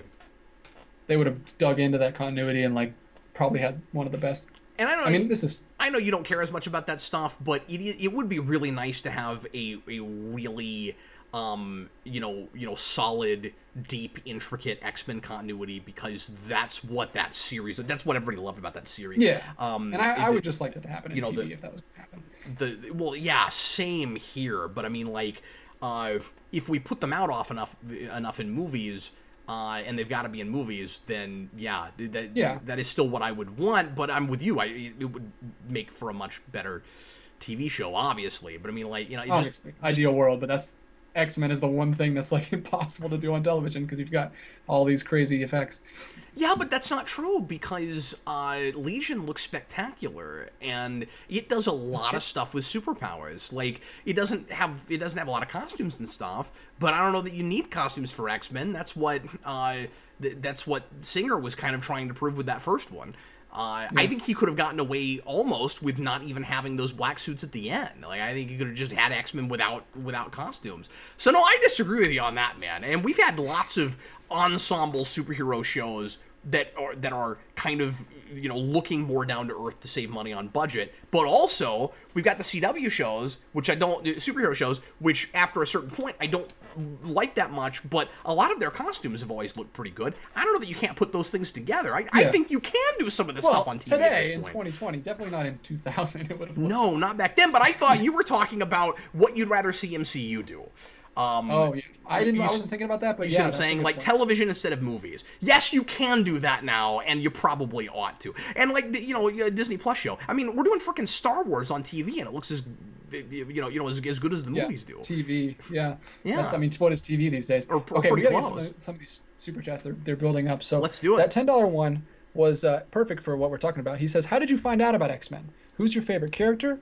On my list, Logan is in the top 5 best of the franchise, along with X2, First Class, Days of Future Past, and Deadpool. That's from Draco. This will be a fun conversation, and thanks so much for asking that during this. But real quick, this is that conversation that you were talking about, where he's telling Logan about her claws coming from her feet because she's a female. And I'm with you. That's weird, but it must mean that she's got bone claws. It's weird, even if it is. It's weird that he would say that because, like, I mean, I guess he knows about the bone claws thing, but I don't know. It just seems weird. It'd be better if he phrased it as an idea. It'd be better if he phrased it as a theory. He acts like he just like it's a fact. He acts like he's talking about zoo animals. It wouldn't necessarily manifest that way. Okay, what was your first exposure to X-Men? I mean, my first exposure was the 90s show. I had like one VHS of that as a kid. It was the Sabretooth and Wolverine episode where they're in the middle of the Arctic. It wasn't even an X-Men episode. I didn't even see the rest of the X-Men. But then, I mean, I had like trading cards and some comics as a kid. I knew a lot about the X-Men, but I didn't get into that show because I didn't have TV as a kid, and I didn't read a lot of comics. So you guys, we're about to see, real quick, we're about to see something else that you never thought you'd see in a film.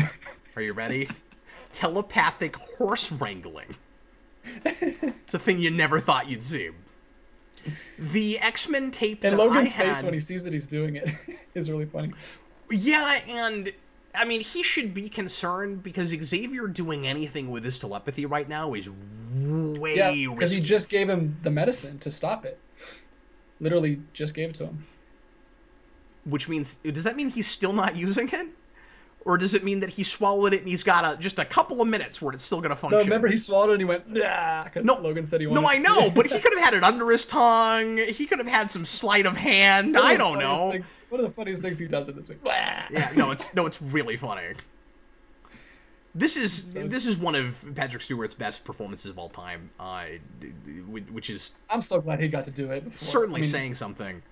Well, and I was stoked that he got to be in Days of Future Past, and he gets nice things to do there too. That exchange with him and McAvoy makes me tear up every time. I mean, he's spectacular in that. But this is a whole other ballgame. I mean, he's reinventing that same character as a nonagenarian, and it's fantastic. So, that was a beautiful sky shot.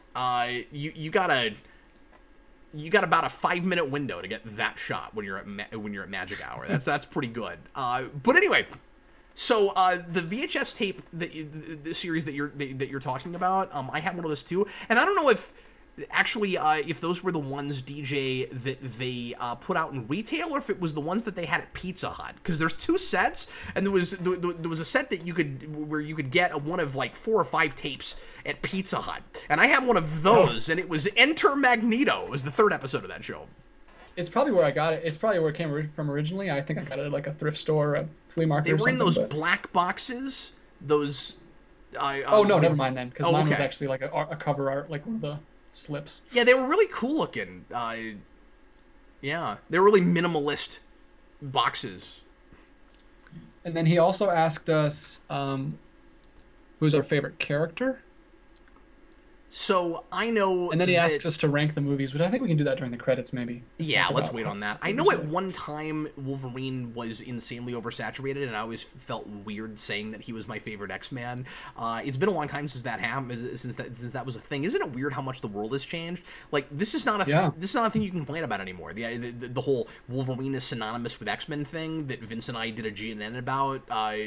One of our very first GNNs. Can X-Men survive without Wolverine? Yes, it can. Can Wolverine survive without X-Men? Actually, sometimes it's a little better. Yeah.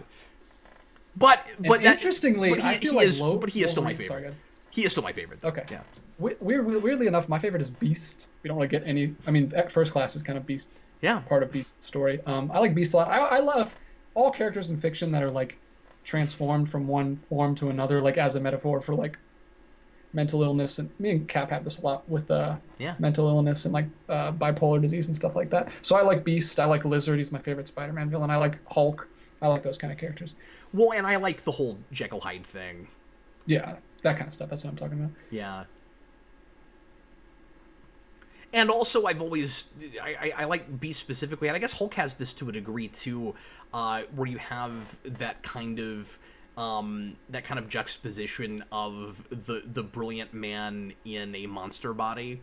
Yeah, that's what I like about Hulk. Turning that on its head. Okay, well, T-Edge 1. I can't believe I'm gonna have to read this, but this is what Tom wrote in a $5 super chat. Thanks, Tom. He's talking about the scene where Logan was taking Xavier to the bathroom. Xavier to the bathroom. Oh, we gotta talk about that, do we? No, okay.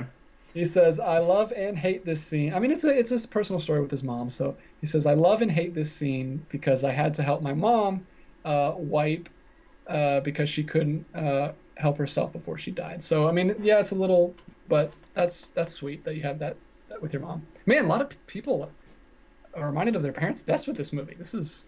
Yeah. And this was a period where we had a couple of these X-Men movies that resonated with me and a lot of other people on a super deeply personal level. And I talked a lot in the Rewind about how Days of Future Past is this really special personal movie to me because of some things I was going through when that came out, and everything it has to say about personal insecurity and feeling like you've lost yourself and finding yourself again. And then we get in arguably even better story in this. And then never again. This is the last great X-Men movie. Yeah. I want to apologize to Tom real quick. I didn't read to the end of the question when I was like kind of being dismissive and joking about it. Sorry about that, Tom. That is a really sad story, and I'm glad you have something to remember her by with this movie. So this scene, there's a horrible deleted scene that I'm so glad it was an alternate scene of the dinner scene, and Professor Xavier, they ask Logan if he has a wife, and Xavier says he did. He killed her. He says that at the dinner scene, and it's super awkward, and like the family's like, and then Logan's like, and he's like, sorry, he's confused, and it's the worst scene. I'm so glad they didn't put it in the movie. I can't believe that was even written in this movie. That makes me wonder what else was cut out for the better, because if you have that, suddenly I forget these characters' names, but suddenly the dad, the father of the household, is going to be really suspicious of him the whole time, and they ask him to stay in that scene. Yeah, and it's very important that he is gradually trusting Logan more and more until he gets to the place where he sees him acting like a monster and tries to kill him right after he's thought he's killed the actual monster that looks just like him. That whole thing is gut-wrenching, and we're gonna have to watch it again, and I just can't even deal with it. Yeah, if you listen to Mango talk about that scene on the Blu-ray, he says that's why they ultimately cut it, because it brought down this, like, which is supposed to be like a happy little reprieve, and it made even that scene depressing, and then it made the Munsons look super weird for asking them to stay right after he said that. So they cut that out, thankfully. So, real quick, I think the thing that most resonates with me about this movie is the idea of the helplessness of childhood and adults that don't care about children or are trying to use them for their own ends and aren't considering their well-being. That always bothers me and hits me in a place, and some of that is because I am a dad, and I didn't have anything like massively crazy dramatic in my childhood, but there's a couple things from my childhood that make that whole idea resonate with me, and I like the metaphor or the parallel, I should say, of Laura as what Wolverine was when he was on the table as Weapon X, right? I love how these two characters are victims here, but they're not straight up victimized, if that makes sense. Like, we always talk about the animal rage in Wolverine, where he's trying to fight the animal side of himself and be the civilized human being. And the question is always, and this, it really comes to the fore here, and I was always waiting for that to happen in these, where the question, there is a question not just of what his true nature is, but how much of that came from the Weapon X project in the first place. How much of an animal was he before they got their hands on him? Like, is he fighting like, there's still a nature-nurture thing, but is he fighting a natural animal, or is he fighting the weapon they put in him? Because that's what she's fighting. Like like her violent nature comes from being genetically engineered in the first place. And after he loses his memory, and by the way, I don't know how much of his memory he ever got back in this continuity. Who knows? Who cares? Yeah, that's the thing. It's we don't know which one to follow. Like, Stryker says, you were already an animal, I just gave you claws. But then later we see, before he got the claws, and he was just a normal, good dude. Yeah, but also he could be making that up, or it could just be what little he saw of Wolverine. Maybe Wolverine looks like an animal when he's trying to fight them off, and it's just self-defense. Was any of that already in him in the first place? Or even if there was a little bit and they really tapped into that, at the end of the day, isn't he just a victim of circumstance? Yeah, and I feel like all the movies, even this, especially this one, even though he's like in a low spot here, he has like a good moral center that he has, even though he tries to fight it sometimes. Well, I love that he could have avoided this whole situation if he wanted to. Yeah. You know, he gets into this because he's trying to do the right thing, and it ends up being weirdly. That's not what this is all about, but weirdly that kind of Spider-Man responsibility thing, where the reason one of the reasons, not always, but one of the reasons that he keeps putting the people he cares about in danger is because he ends up in these bad situations because he's trying to do the right thing. It's not just a matter of well, I'm this scary animal guy and I get myself into trouble all the time, right? He's not Constantine. He's not getting himself into trouble.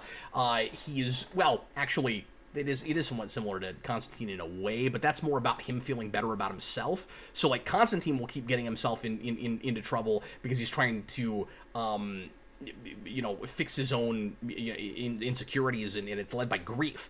And Logan does it very reluctantly because it's the right thing to do. Yeah, and then people retaliate. You know, it's usually not his fault when dangerous stuff happens around him. Ryder just said, "I can't believe DJ opened Marvel Mania with an outfit reveal." I didn't think about it like that, but. Yeah, this actor is spectacular. I mean, you can say that about pretty much everybody in this movie, except for landlord, hotel lady. Yeah. But see, this is that scene where he's trying to intimidate them and he doesn't swear. Now, and I was almost okay with it this time around that he doesn't swear here, because Xavier just told him to stop swearing in front of Laura, but then he swears after this. And also, she's not here. Yeah. So I was trying to justify it, but it's really awkward that he's been saying that for the whole time, and then when he's talking to these like guys that are about to shoot him, he's just like. Well, and you could say that maybe it's like the kind of hometown sensibilities of this guy, where he's like trying not to swear around any of this family, but he also just said, something pretty close to profanity. So I don't know. I just don't know what the reasoning is. It's not a big deal, but just awkward with how much they did it in the beginning.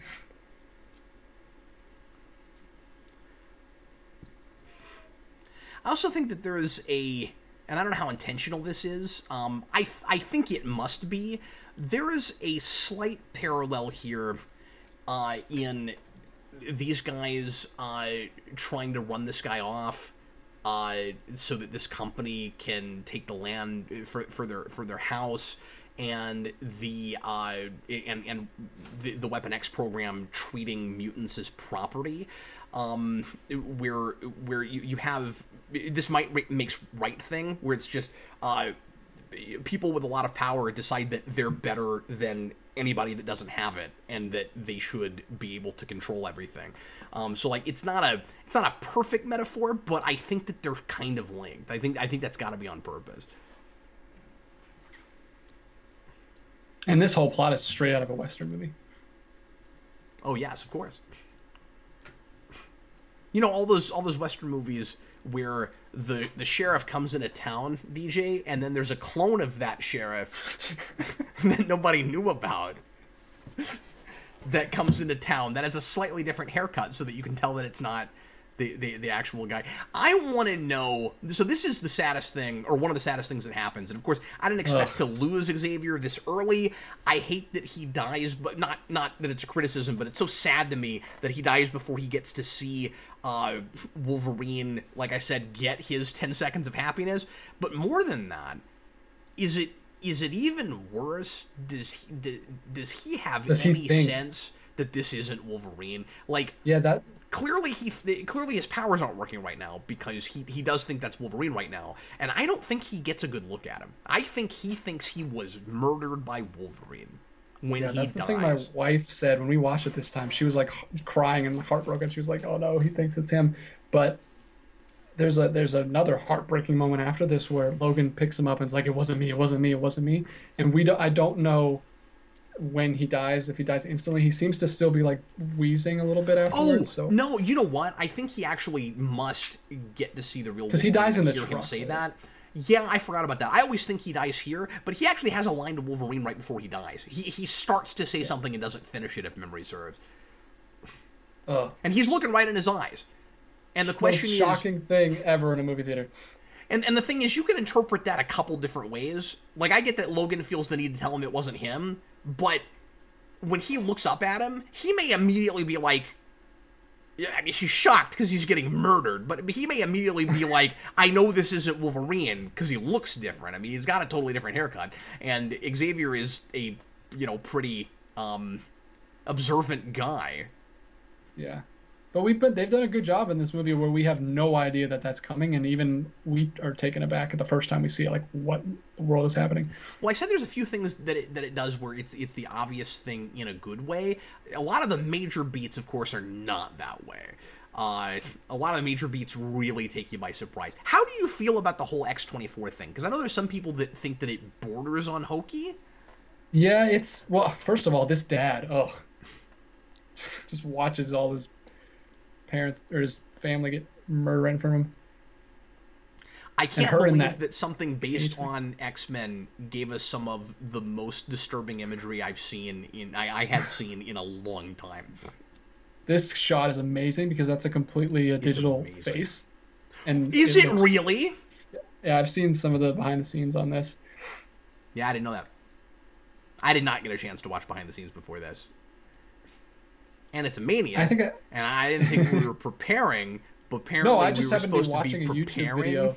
There's a show on YouTube where some digital artists like break down movie stuff, and they brought it up. I saw it a long time ago. I didn't see it like recently for this.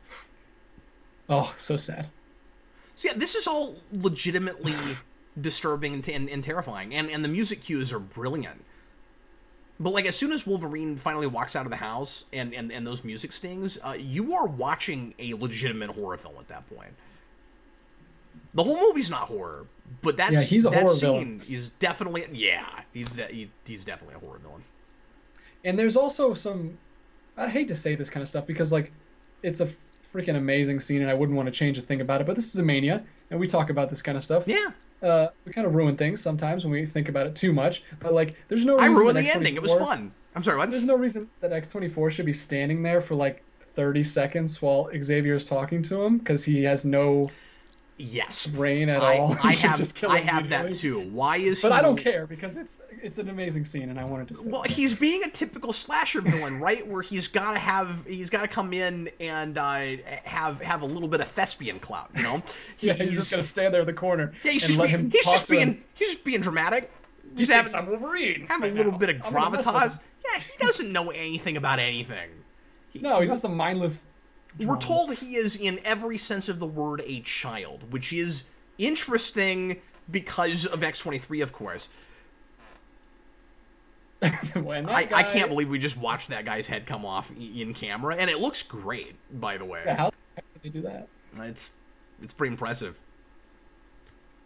Well, if they were able to make us buy that X-24's head was fully CG at the point where Is it possible that there's a switch in scene that we don't see, where like a split second where like he gives the line reading, because it's clearly that actor, like he gives a line reading and then it switched to digital for like a frame when the head gets cut off, like before it's even off. Maybe that's how they did it. I don't know. They wouldn't even have to switch. They could just overlay it over top and just. Well, I guess that's what I mean. Yeah. Paint out his head after. Well, that's true. See, here's that scene. It sounds like DJ could do that shot right now. No. Actually, that's what I went to school for, and then I switched to graphic design halfway through. Long story. Interesting. I didn't know you went for. My major was VFX and motion graphics. I didn't know that. Or maybe I didn't. I forgot. Yeah, we talked about it, but I don't want to sound like I don't pay attention to you. I'm telling you, we've had so many conversations. We have the same conversations. People will notice that we talk about the same things. So like, you knew that, DJ. You knew that, Cap. You said it in this episode. Sorry, it's hard. Like, we've done hundreds of episodes of Morphin Mania. Everything gets right out the other side. I do like the idea of X-24. It's hard to realize this visually without it seeming hokey's not the right word, but almost going too far for this material. Because it feels so grounded. But I mean, we're dealing with genetic manipulation. We're dealing with mutants and superpowers. It's really not going too far. It's just visually you don't expect to see a thing like that, and they're doing everything they can to make it not look silly, because story-wise and thematically, it's a really good idea. They're going both thematically but also practically. So the remnants of the Weapon X program is replacing these kids with a clone of Wolverine, because thematically it finally gives them exactly what they thought they were getting with Wolverine, but they had a guy with a soul and a guy that thought for himself who they couldn't control. It is weird. So they just remove that. Yeah, so they just remove that, and they use him specifically because it's a really good power set, but also so that we get to finally see the fully realized Weapon X. But practically, it's also really smart, of course, because they couldn't control these kids, so now they've got basically a RoboCop, basically an automaton that doesn't actually have any robotic parts in it, but is a human being that they think they've gotten all the humanity out of. Yeah, and it would be nice if we had some kind of explanation of how they can do this now, because it's a little convenient that they have to go through all this trouble raising these kids for like 10 years, and then all of a sudden they just crack the code to make a fully grown clone, like, instantly. Oh yeah, that's a really good point. Much. So the sense I get is that it's not that they couldn't, it's that they thought children would be easier to manipulate. There's a line about that. But if he has no control over himself and he just does whatever they say, like, if they knew they could do that, why wouldn't they do that? Yeah, I mean, that's a good question. I just think maybe they didn't think to develop that technology until they couldn't control the kids. I mean, you're right. Perhaps they should have thought of that. And I think it's weird that they tried controlling. There's that sting. It just gets me every time where I'm like, wait a minute. Her screams are so good. Oh, and I love that, because this is the place in a horror film where you'd have that dramatic shot where like everything has gone to hell, and there's a slasher coming, and you hear somebody screaming who's trying to run away. But the slasher's already gotten taken care of, and she's just screaming because she wants to be free. It's spectacular. Yeah. That seeing her in that is horrible, especially because she's been imprisoned her whole life, and she's probably a little bit claustrophobic and stuff. This scene right here, before they get in the truck, after he picks her up, there's a deleted scene where they turn around and they see Caliban as he dies. He's like crawling across the ground. It's a really like sad scene, but they had to cut it out because it made them look kind of like jerks, because they don't take they just drive Caliban's off. Body. They take Professor X's body, but then they just leave Caliban there. So they just had to cut that out. And I will say, I do have kind of a problem. I wish that was where the robot hand guy died, so Caliban did something, because he doesn't really do anything. He kills himself, but he just kind of blows up that truck. Yeah, and the robot hand guy doesn't get that much left to do in the movie, so you probably could have lost him there, and then I wish. And then that would have helped to kind of, it would have been a nice shot for the audience. Like, well, where does this movie go? I thought he was the villain, and at this point, now that we've introduced the doctor guy, I mean, it's pretty clear that he's our real villain, right? And so You probably could have done that. That would have been a nice subversion. Yeah, and just a little something for Caliban to do, because he hurts him and he blows up that truck, but he doesn't. His sacrifice doesn't mean all that much, which is kind of sad. No, that's true. Yeah, it is a selfless sacrifice, but it doesn't save the day, clearly.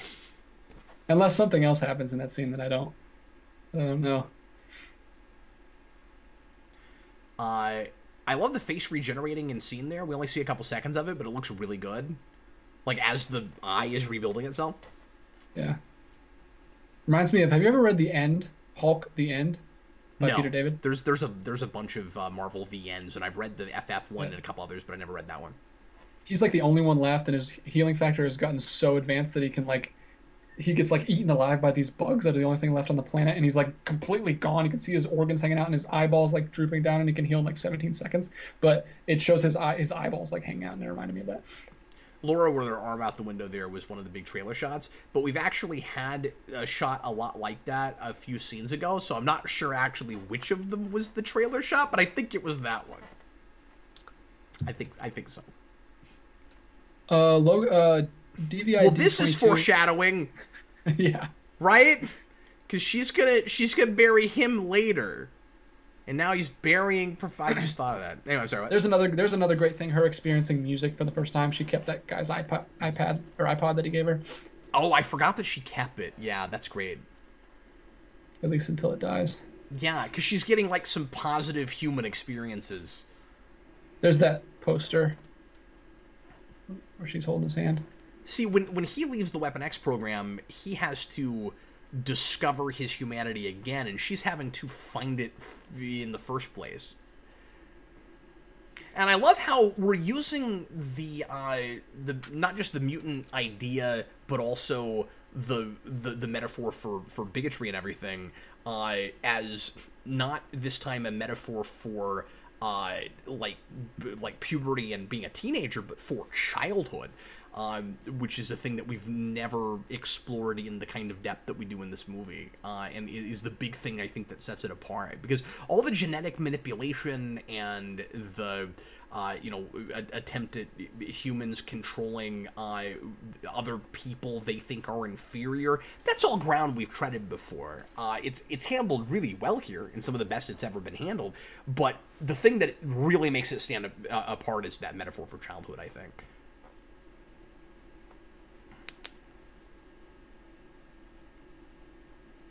DVID22 gives us his $5 super chat. He says, Logan's not that smart. Why didn't he look for Magneto's helmet?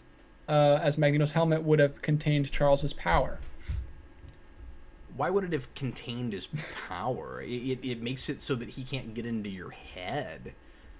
Yeah, but are you saying that if you broke... reverse. No, I don't... Okay, so what he's maybe suggesting is that if you reverse engineered the helmet, you'd know something about his power or something? Is that what you're saying? Because I think, I mean, this is a first-class thing, but I think we're told at some point that, and I don't know if this is canonical with this movie for all the reasons that we've talked about, that it's something that was developed in Russia, and I assumed it was just some metal they found that did that. But, yeah, I don't know what having the helmet would do, except, I mean, I guess you could maybe take it to some company. Wolverine wouldn't trust anybody is the thing. Like maybe you could take it to some company and have a whole bunch of them made, and then try to get everybody on the planet to wear it until Xavier dies. Yeah, that's really hard. That's the only thing I can think of that, or try to build a dome around the area of the range of Xavier's powers, made out of that material, so that it can't get to anybody. I like this doctor at this clinic. This little bit part that this guy has,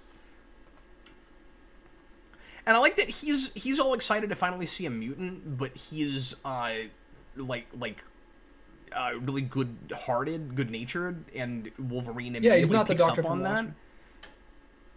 He's like actually trying to help him. Because when I first saw this at first, when he goes, "Oh, I've always wanted to meet one of your kind," I was like, "Oh man, is this guy gonna turn out to be a crazy person?"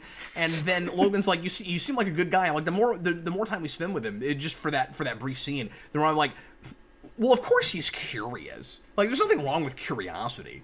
You know, yeah, what doctor wouldn't want to examine a mutant?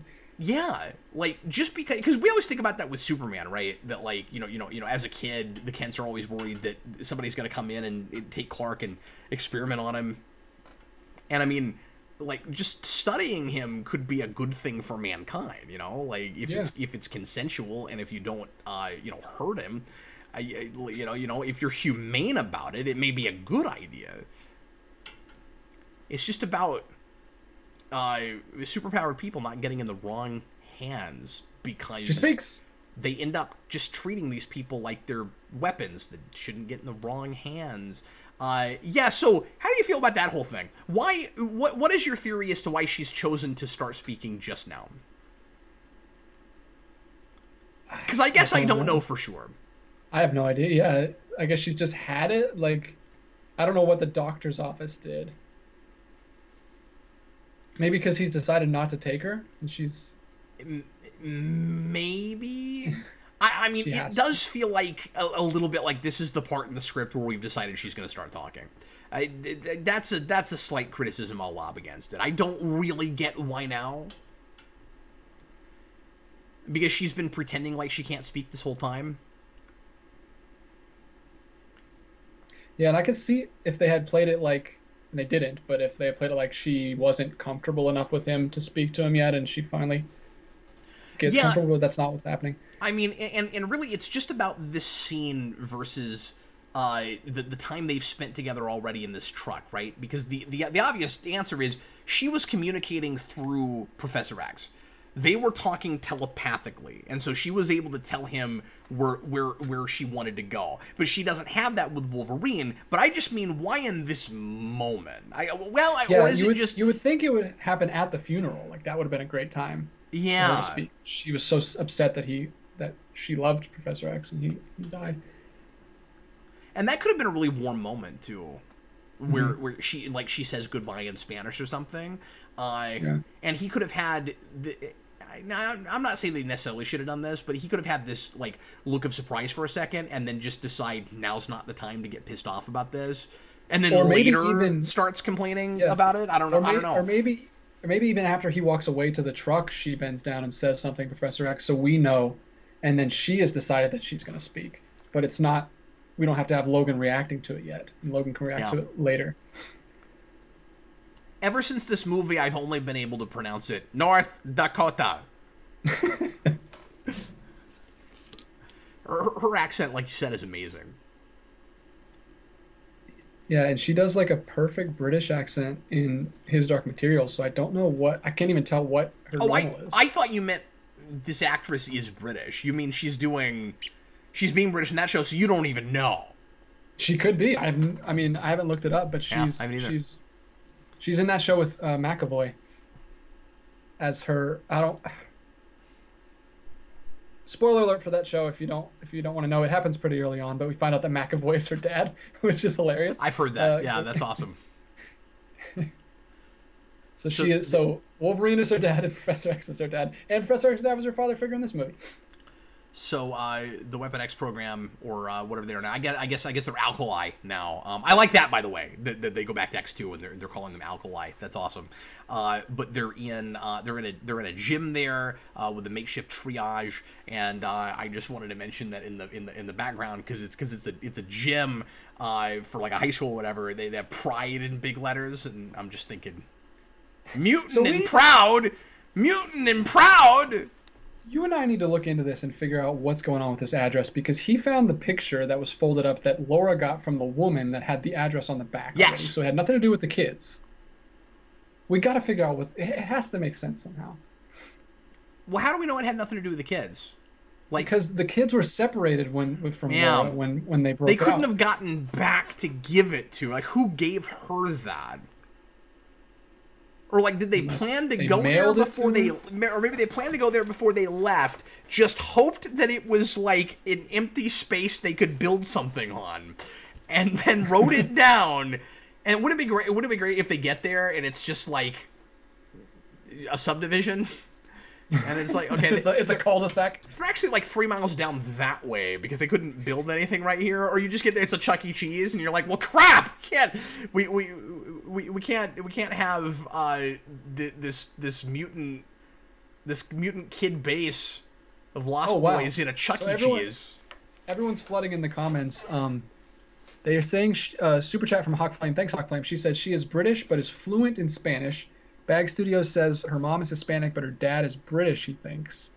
She's British Spanish. She was born in Madrid, but raised in Britain. So she just sounds like she's the perfect person for this role. And probably... And then his dark materials. It's like, and she gets cast in that because of the other part of her heritage. Well, she gets so many roles if she's fluent in British and Spanish. Well, this girl clearly lived more life than we ever will in the 9 or 10 years that she had lived at the point she made this movie. She's already so much cooler than either of us will ever be. She's gonna have quite a career as an adult, I bet. I'll be real surprised if she doesn't do a lot. Yeah, it's tough though, right? Like a lot of child stars can go either way. Yeah. Like some get really big and then they just peter out and they don't age well or whatever it is. But I think she'll be good.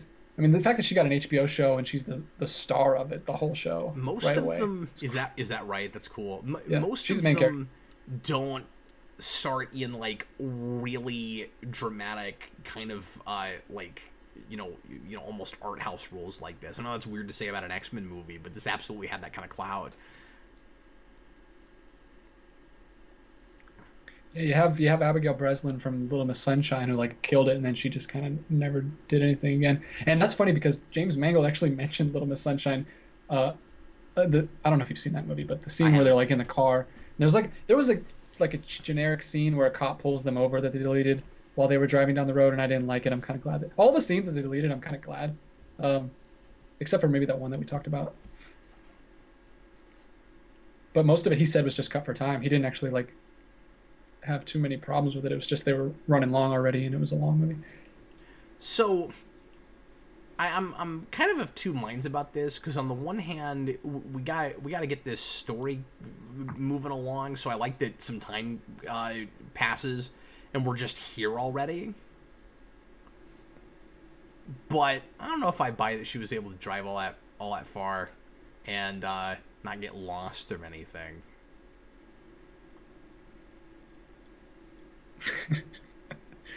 Yeah, like I'm 28 years old and I'm horrible at directions. She just learned how to drive and she's already. I mean, we don't know what kind of training she got at the mutant training camp or whatever, but probably. I mean, yeah, they're supposed to be trained to be assassins. I guess it helps to be a good. You have to know where you're going. You got to know how to find people. Yeah, you can't really be a hitman if you don't know how to go anywhere. Moment. That's why I can't play hitman.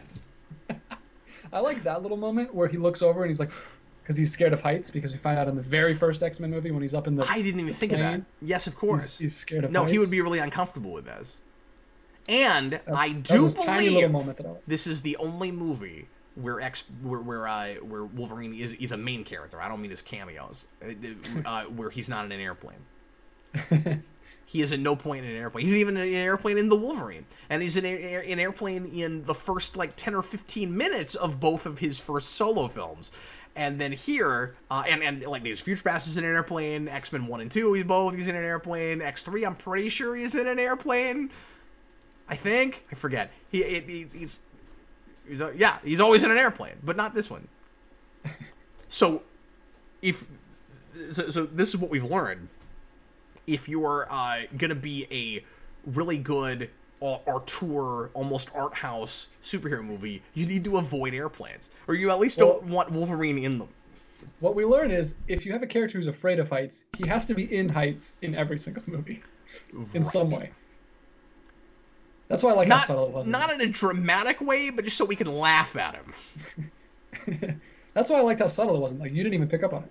So, that's good. I didn't. No, that's really good. But you're not making that up. That's clearly going on. I don't like the kid with the shark teeth. He freaks you out? Shark No, boy? I think it's too silly. It seems a little too silly. I don't know. Because I know that there's gonna be mutants that have different faces and stuff because they have a lot of different animal attributes, as we know from Wolverine and Laura being the female version of Wolverine. Yeah, you gotta see the Shark Boy's really toes. Literalize that, but it seems like one of those like somewhat silly, I don't know if this is fair, prosthetic jobs out of X-Men 2 or 3. It just feels a little bit out of place in this movie, and maybe some of it's just because he's like a token one. It's like we gotta have one, yeah, and we always do that where we got one. Remember the kid next to it with the tongue? Like there's always one. Shark Boy. Yeah, it's a little weird. It definitely stands out when you see it. Maybe if he just had the teeth. Yeah, I think it's more because of the eyes. It just seems a little goofy for this material. I didn't think it was goofy, but I mean I like this stuff, so I wouldn't even think about that. I don't know. I mean, like, that's a little out of character for me, but something about having that here was weird to me. I don't know. I totally get it. I don't even think that's fair. It just came out. It sticks out to me every time I see this. This is a great change. I don't know why. Like we've got 10 kids and only one of them has any kind of deformity at all. I wonder what maybe it's 1 in 10. Maybe that's the ratio. What is the ratio of all of X-Men? The X-Men that have visible, noticeable physical changes, and the ones that can pass, easily. I always loved that idea that we touch on in a couple places in these movies, but we don't ever go real far into. We do this in First Class a little bit. The idea that part of the reason that Xavier is so optimistic is because he has it too easy. He's able to pass so easily. Yeah, and that's the one thing. I love that movie. That's my favorite X-Men movie. But the one thing is that I just wish Beast was Beast. Yeah. Not just feet. Like, who cares? Wear shoes, man. It's not. Why are you so worried about it? That's the one thing. Like, I wish he was all hunched over and hairy, Like, well, we have major garment issues in that movie because my biggest problem with that is Mystique's whole "I gotta be naked for no reason" thing. Gotta hate that. That whole like a leopard shouldn't cover up. I hate that. You and Eric solved that in the Mania. You don't Did remember we? that? I don't remember that. Yeah. What do we say? It's because she can't. He illustrates it when he drops the weight on her. Like, she can't. If she's focusing on shifting clothes, she's not 100% in the moment, and she's always going to be distracted, and she's always going to have something else on her mind. Yeah, that makes sense, but that's not how they talk about it. They act like it's like a matter of no. I still stand by this. I'll have to go back and hear what we talked about and see if I you guys talked about it for 10 minutes and then you're like we got it. It was really I won't get on this for a long time then because I don't remember that. I mean, we make a lot of content, you guys. I just don't remember that. It was a few years ago now. But I don't love this whole thing. I'm not sure why we did this. Like I get kids being silly and messing with people, but now he's gonna have this weird look for the rest of the movie. And it feels intentional. Like, for some reason, they wanted him to have part of his beard missing for the rest of the movie, and I don't know the significance of it. Like, what are we doing with that? We're doing something with that, I think, and I don't know what it is. I think it's just they want the classic sideburns Wolverine look, where it's not just a full beard.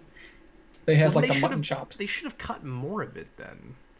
Because it's not just mutton chops. It's a beard with the soul patch part missing is all it is. Like... All right. Yeah, I don't know. I always thought that was a strange choice. But no, I never think about stuff like that because Wolverine's hair is always perfectly coiffed and styled anyway. In all these movies, it's just a movie, so they even though the kids are messing with it, it still looks perfect, like it was cut by a barber. Maybe it's sort of the Old Man Logan look. Maybe if I went back and looked at those comics closer.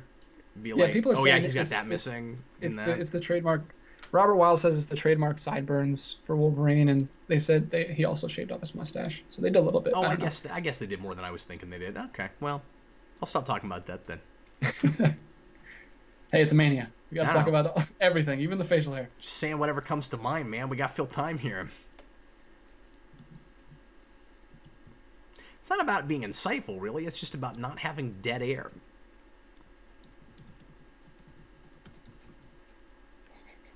Hey, DJ, it's about not having dead air. I know, as I'm saying goodnight to my wife because she's going to sleep, I'm trying to say goodnight to her. Good night, Grace! Everyone's saying goodnight to you.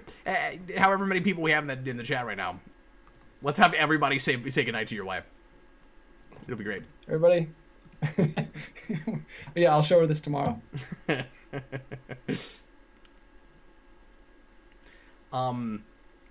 think this leader kid is really good. I wish somehow these kids got a little bit more screen time. But they shouldn't also, because it would drag the movie down. It would kind of make the movie drag. They're here as much as they need to be. I just think that they're actually interesting enough. I wouldn't mind spending more time with them, which I'm surprised I'm saying. Yeah, I have a little bit of an issue with the kids later in that action scene. Oh, really? I'll get to it. Let's talk about. We got some super chats real quick while we're let's do it. Struggling for things to say. So Dave DVID22 kind of argues with us a little bit when we were talking about Planet of the Apes earlier. He says that the original Planet of the Apes is somewhat racist given the era it was made, plus the Hollywood bubble. Yeah, I mean, there's probably some truth to that, but I think it knows that about Hollywood and it's trying to comment on it. But that's kind of a different conversation. Yeah, you got that thing of like, would the movie even get made and that sort of thing. I mean, I guess you can say that just by definition, you know, just being made in that time. Yeah. It is, yeah. But specifically, the allegory itself is what we're talking about. I haven't given enough thought to that to really have a dog in that fight, so yeah. I'm not going to comment on that right now. But yeah, we're trying to comment on this movie. And then he gives us another super chat. He says, it hinted at Scott Summers and a message for mutants. I don't know what he's talking about. I'm not sure what he's talking about either. But this is a really, really, really important scene. Yeah. This is of course where he says bad stuff that happens to people I care about. He's giving her a concrete reason that he can't be the father that she'd like him to be. I love that we don't come out and put anything in those terms. She wishes that he would be the father figure, and also just lead them, and he's just not able to do that in his mind.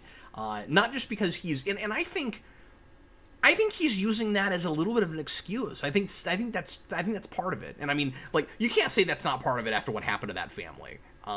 You know, that he's afraid for her life if he sticks around.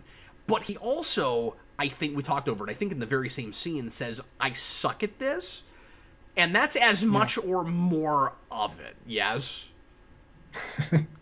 Probably. I love how she says Richter. So how do you feel about the magic juice? How do you feel about the magic juice? I don't have an immediate problem with it. It is, I mean, that's the thing with this movie. All of the contrivances and things that would be problems in other movies you don't care about because it's serving the characters. It's got a lot of the same tropes that a lot of these things do, but they're trappings of a really smart, heartfelt piece, where that stuff gets kind of buried under some brilliant storytelling, and it's hard to be as bugged by them as you are in some other movies. It's like the quintessential movie for what you always say: you can make anything work. Yeah, exactly. You can make a clone Wolverine and magic green juice. And yeah, the magic juice is a little easy. I don't know that it's any easier than something like, I don't know if this is a good example, but like the antidote that Lucius Fox is able to make in 5 minutes in Batman Begins. Yeah, that's the superhero thing. Yeah. You kind of need that sometimes. That's the risk you run when you want to have a beat up, run down, dying Wolverine, but you still want to have the crazy over the top save the day action at the end. Well, yeah, and it's also the risk that you run if you want him to plausibly be able to die. Because we use that as a way to make it another selfless sacrifice, and a way to have him consciously run himself down. If he didn't take that, well, I mean, maybe he would have died anyway. I mean, because but I don't know if he would have in that scene, because again, he's being poisoned right now. The way they play it is, don't fight us because you won't survive any more wounds because that stuff's wearing off. So it's because of all the wounds he's taking while he's doing this. I just can't remember. I thought part of it was that it burns him out real fast also. Like, I thought it took a toll on him, but maybe that's not in there. And this is the problem I have with the kids. So okay, go ahead. We're told that these are they're trained since birth to be assassins, murderers, killers. They've done nothing but be trained their entire lives and treated like weapons. And we see that with Laura, but then none of these other kids can do anything. They're all just getting beaten up left and right by just normal dudes. I mean, they fight back a little bit, but like you would think they would just be able to take all these guys. They're like a bunch of Lauras. They should all be X-23s. I mean, they are all X-23s. And I see both. Just a movie thing. I see a couple. You don't want that to happen because you want Logan to do it, obviously. So I'm not saying they should have helped, but it's like the way you set it up. No. I think they could help some, and if that's the way you wanted to play it, and it's just, you know, Logan and Laura do still like the bulk of the work. I see both sides of it. I don't know if you're 100% right about it. Well, I mean, and kids, people are going to argue with me because some of them do help. I'm just saying, like, it doesn't seem. I mean, she just blew a guy up, and you have another girl that like cut off a guy's arm. So are you saying that, like, I'm just saying they just get taken out too easily? Like Laura. They don't seem like the killers like Laura. They just seem like she has like forest powers, and she does it that one time, and then like another kid has like some other powers he does it one time. But they're not like. And that's where I want to argue with you, is that they've had the influence now of each other living off on their own, not having to constantly be, you know, display that kind of violence. Like, they've had some time to become human beings now. Is the argument I'd throw at you, and so they've had time to build some compassion. She's not had that. But you wouldn't think that they would lose all of their training like immediately. But I don't think they lose their training. So I feel like you're talking about two different things. Are you talking about training, or are you talking about like rage and bloodlust? Because I can't tell which of these things you're more on about. Because I think they go hand in hand. I mean, like, they use their training. I would argue that maybe they just get taken out a little bit too easily. Yeah. In each instance, I don't think we're supposed to think that they're not trained. Is what I'm saying. Okay. Part of it is there's just one kid that's like, this is gonna sound mean, but you know the one kid that's like super chubby? Yeah. I don't buy that he gets that chubby if he's like raised where all of his meals are like made for him and he's raised to be a weapon. He's been living out in the wilderness with like no food. That's like the Hurley thing from Lost. Yeah, how did he get? Yeah, and at least Hurley, you understand how he gained so much weight. Yeah, but how did this kid ever gain it? He was like controlled as a weapon his whole life. And I don't know how long they've been out in this forest, but it's not like they're breaking into a Burger King every day. It doesn't really make a lot of sense. Yeah, what is he eating? That's just a practical question. He shouldn't be able to be that big. I had the same and thought. I was like, maybe it's related to his powers or something, but then at the end he just has like electric lightning powers. Oh, where if he was like sort of a blob kind of character or something, but like he's not like crazy overweight. He's like no, he's just a husky kid.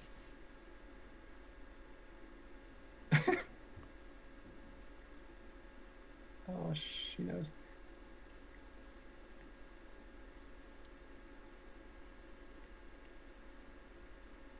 Oh yeah, okay. So he just takes it and it wears off. And I was remembering that stuff a little bit incorrectly, I think.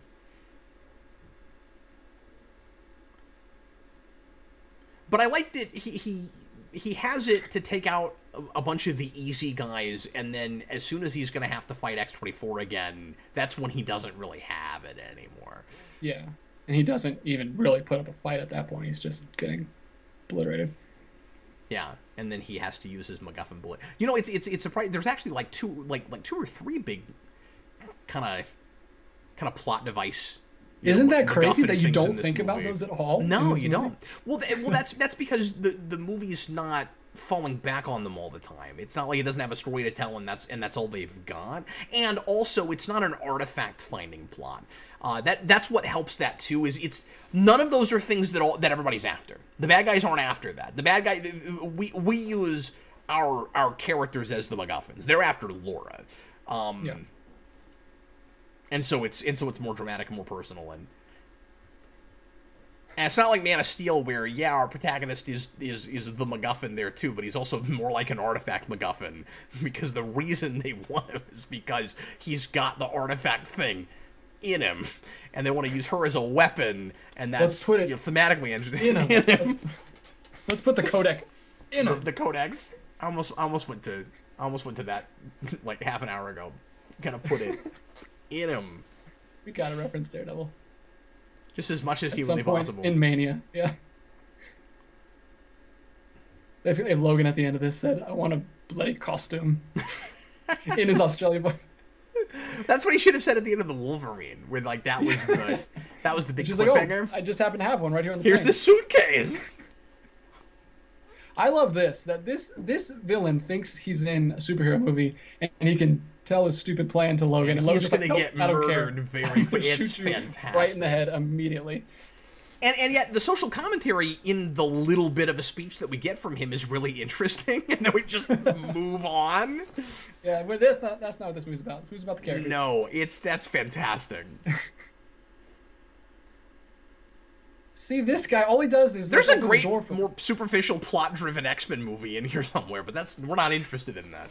Well, I take back what I said earlier, because I just remembered who does get to kill this guy, and it's a good thing that we keep him around. I just wish Caliban got to do something.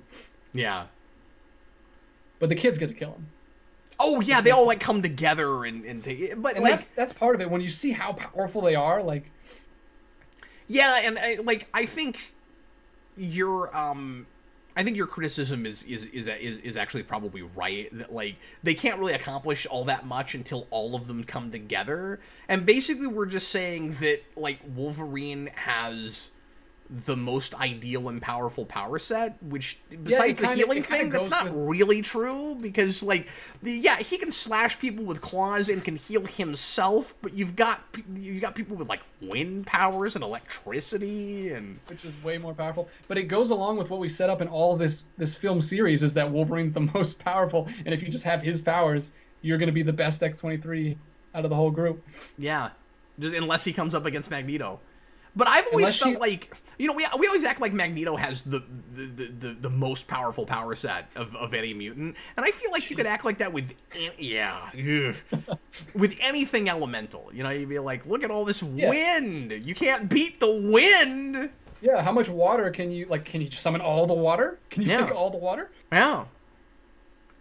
It's like 7 kids against this human being with a robot hand. I know, and it's supposed to be really gruesome, and it is, but it's like, I'm just thinking, like, why didn't you do that to all the other guys? Yeah, I'm thinking maybe one of them. Okay, no, you know what? Forget what I said earlier. I was trying to take up for this. Like, I think you're right. I don't care about it because I want Laura and Logan to have their moment. That grass is so creepy. The girl with the grass. Okay, so like most of these powers are really elemental, and now they feel like scary versions of the Planeteers from Captain Planet. Let our powers combine and suffocate this. Yeah, like that guy was like Earth, and then just grass, water, psst, and then like it's ice. And it's like the kid made me laugh again with the electric powers, because he was just like this, like pointing a finger, and it was just like. Bzz, bzz. One of the kids has a horrifying power that they cut out. It was a deleted scene. He's like, they called him the Puppet Master, and he just like takes over this guy, one of the guys, and then he makes him shoot all the other people, and then he turns it up and like shoots himself. Like, oh, I thought you were gonna say at the end of that he says, "Walk and keep walking until your feet bleed." There we go. Now you can lift a truck. Has there ever been, and I know that these aren't a true trilogy in that they have very little to do with each other, and it's not one story and all of that, but has there ever been 3 movies in a franchise that's sort of a trilogy that get progressively better in the way that these do? From like god-awful, I want to never see it again, to, yeah, that was okay, to like friggin' masterpiece. Like, has that ever happened? And 2 made by the same guy? But the third one that wasn't just him repeating himself or finishing the last story he told? Like, it's amazing! Yeah, that's crazy. I mean, this is kind of different. It's kind of the same, but this was shot differently. Most people say that about the Lord of the Rings movies. They get better each time. Yeah, but it's not that kind of like improvement in quality. It's not not quality like it starts change. No, badly. Yeah, the story builds. Yeah, I actually like the first one the best, but most people like the third one the best.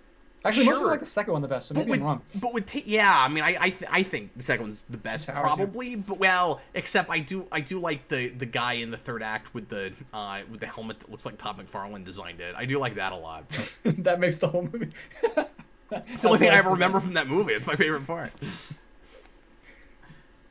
This is how much I care about about Sword and Sorcery fantasy.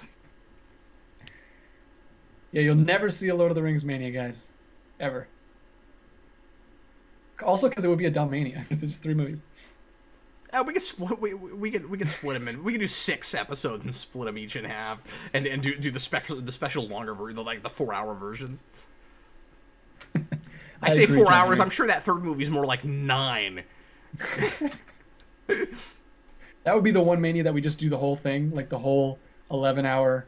Yeah, I mean, you could do the Hobbit movies too, I guess, and stretch it out. You could do 6, or you could do like a Sword and Sorcery Mania of just the 2 franchises anybody thinks of. So you could do Lord of the Rings and Harry Potter and put those together.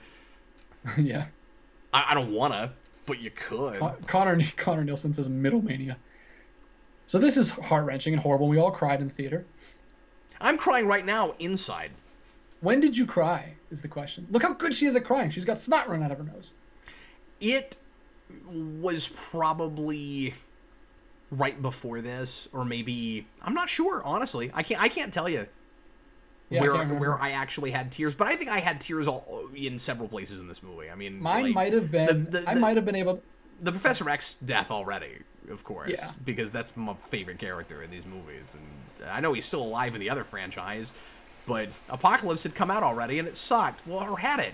Or was that after this? Wasn't that before this? 2016, yeah. Yeah. No. So I already was no longer invested in that guy. Which is even more of a testament to this movie that we loved it so much after that monstrosity. I can't, and people say Dark Phoenix is worse. I can't picture that. I guess I'll have to see when I see it, but I can't imagine it being worse than Apocalypse. It's just less complete than Apocalypse, I think, is the thing. Yeah. It's like a New Mutants thing or like a Fantastic thing. Yeah, if you ask me which of those I want to watch more than the other one, I don't know what I'd say. Whichever one's shorter. That's always the answer. I think I may have been able to hold it together until she turns the cross. I think that's when I would have. Maybe it was the speech. Maybe it was the brand that sticks thing that finally got me. I'm not sure.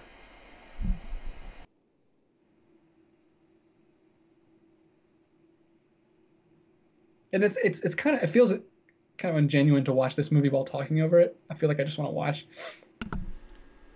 Yeah, I could get really analysis heavy right now, and I just don't wanna. I'm sure when I get to the rewind, I'll have a whole thing about the brand that sticks idea and how that speaks. Yeah, to you gotta watch the nature nurture idea, and yeah, you'll watch Shane, and you'll have a whole 45 minutes about that part. Yeah, you know what's nice though? You don't have to know that movie to understand what she's talking about. No, it makes perfect sense. And why that's also relevant. She has a fantastic memory that she saw that scene one time and she could quote it verbatim. Well, she's a genetically engineered super person, so she's super. Yeah. Maybe she got that from Logan. Maybe Logan's had this photographic memory the whole time. She's augments in Star Trek. She just just has whatever enhancements we've decided that she has. Man, something about the X thing is just brilliant to me. Yeah, I cannot believe. No. Apocalypse had to be after this because they do the stupid X thing in that. Oh, do they? I don't remember that. Remember he like takes the metal. Magneto takes the metal. Oh yeah, that's true. And it was the stupidest thing ever. No, we're dumb. Because we did Apocalypse in Marvel Mania, and it was like the second or third to the end. Oh, so they did the X thing before this, and we all forgot about it and thought it was amazing in this? It is amazing in this. Who cares that they did it there? Yeah, who cares that movie exists? Yeah, but also that was a completely different context and stuff. Like, so I'm I don't know. I don't want to call myself a big Johnny Cash fan because that would assume that I know more than I do. I want to be a big Johnny Cash fan. I've not listened to enough, but I mean, I've listened to quite a bit. But this is a song that I loved before this movie came out, and was excited that it was here at the end. And I imagine the Rewind might have a whole thing about the lyrics in the song too. But we also did we also sold this movie on a different Johnny Cash song. With the change in the soundtrack. I forget the name of that song, and it's another great Johnny Cash song. I actually have listened to a lot of Johnny Cash too. He's like my dad's favorite singer. So we used to. Or did we sell it on Hurt? I can't remember. Yeah, it was a different song. It was a Johnny Cash cover actually. Did we? But yeah, did we? Yeah, did we sell this on Hurt? Which seems like the obvious thing to do. Well, anyway, yeah. I forget. It was a great trailer, though. Everybody loved it. Yeah. But yeah, we used to listen. We used to go on road trips because I was born in Pennsylvania and moved down to Georgia when I was 10. And we used to take the 14, 15-hour road trip. And my dad would always play he had this greatest hits Johnny Cash cassette that he would always play whenever he was getting tired at night. Because we would always drive at the night.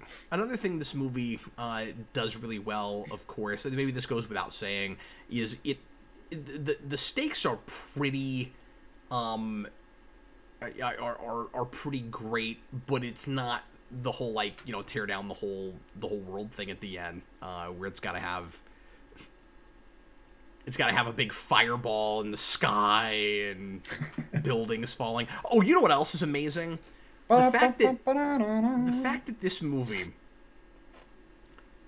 could kill off Wolverine in a forest and I'm okay with it is amazing.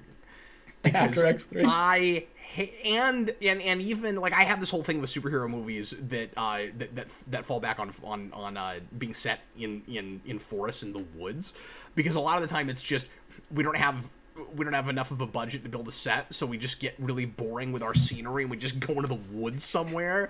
I felt that way about Silver Surfer too. I'm like, really? Rise of the Silver Surfer? Really, you're gonna make a Silver Surfer movie and you're gonna set 20 minutes of it in the freaking forest? That's ridiculous. But yeah, I think Origins has some stuff in the forest I didn't like, and X3 has that. I can't remember, but X3 especially has that. And I just thought of this. We spent a lot of time in the forest in this, and it's really good. It's the right setting for this, and because also keep in mind it's a Western. It's a Western, yeah. Yeah, and we're also paralleling Shane, and that setting is right. But anyway, interesting that we go so natural with the X-Men when it's like a futuristic concept. Stussy, your streets will not be safe. You will not be safe. Your forests will not be safe. Your forests. So Robert Wild puts in a $2 super chat. It says, Cap, please title your memoir, but I digress.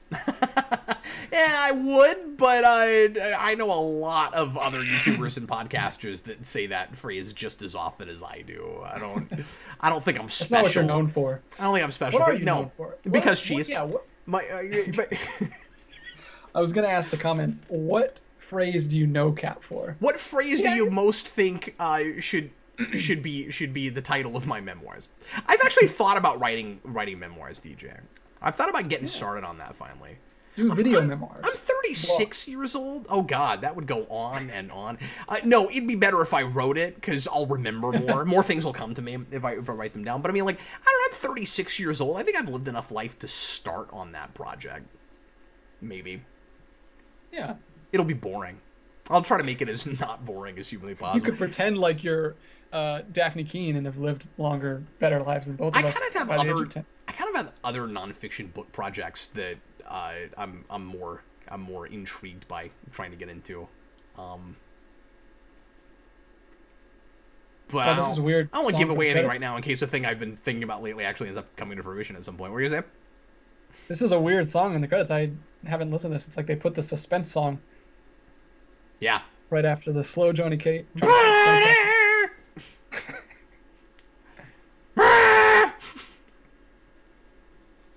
Of course, that had to come up. Matthew Bass. There are no exits that way, Wolverine. There are no exits that way, Wolverine.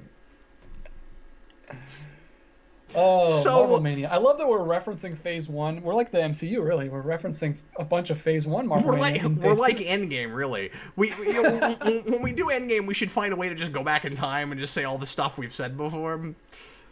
Okay, so there was something. Oh, I always like to look at these. This is the thing Eric and I always did. So Byrne gets a special thanks.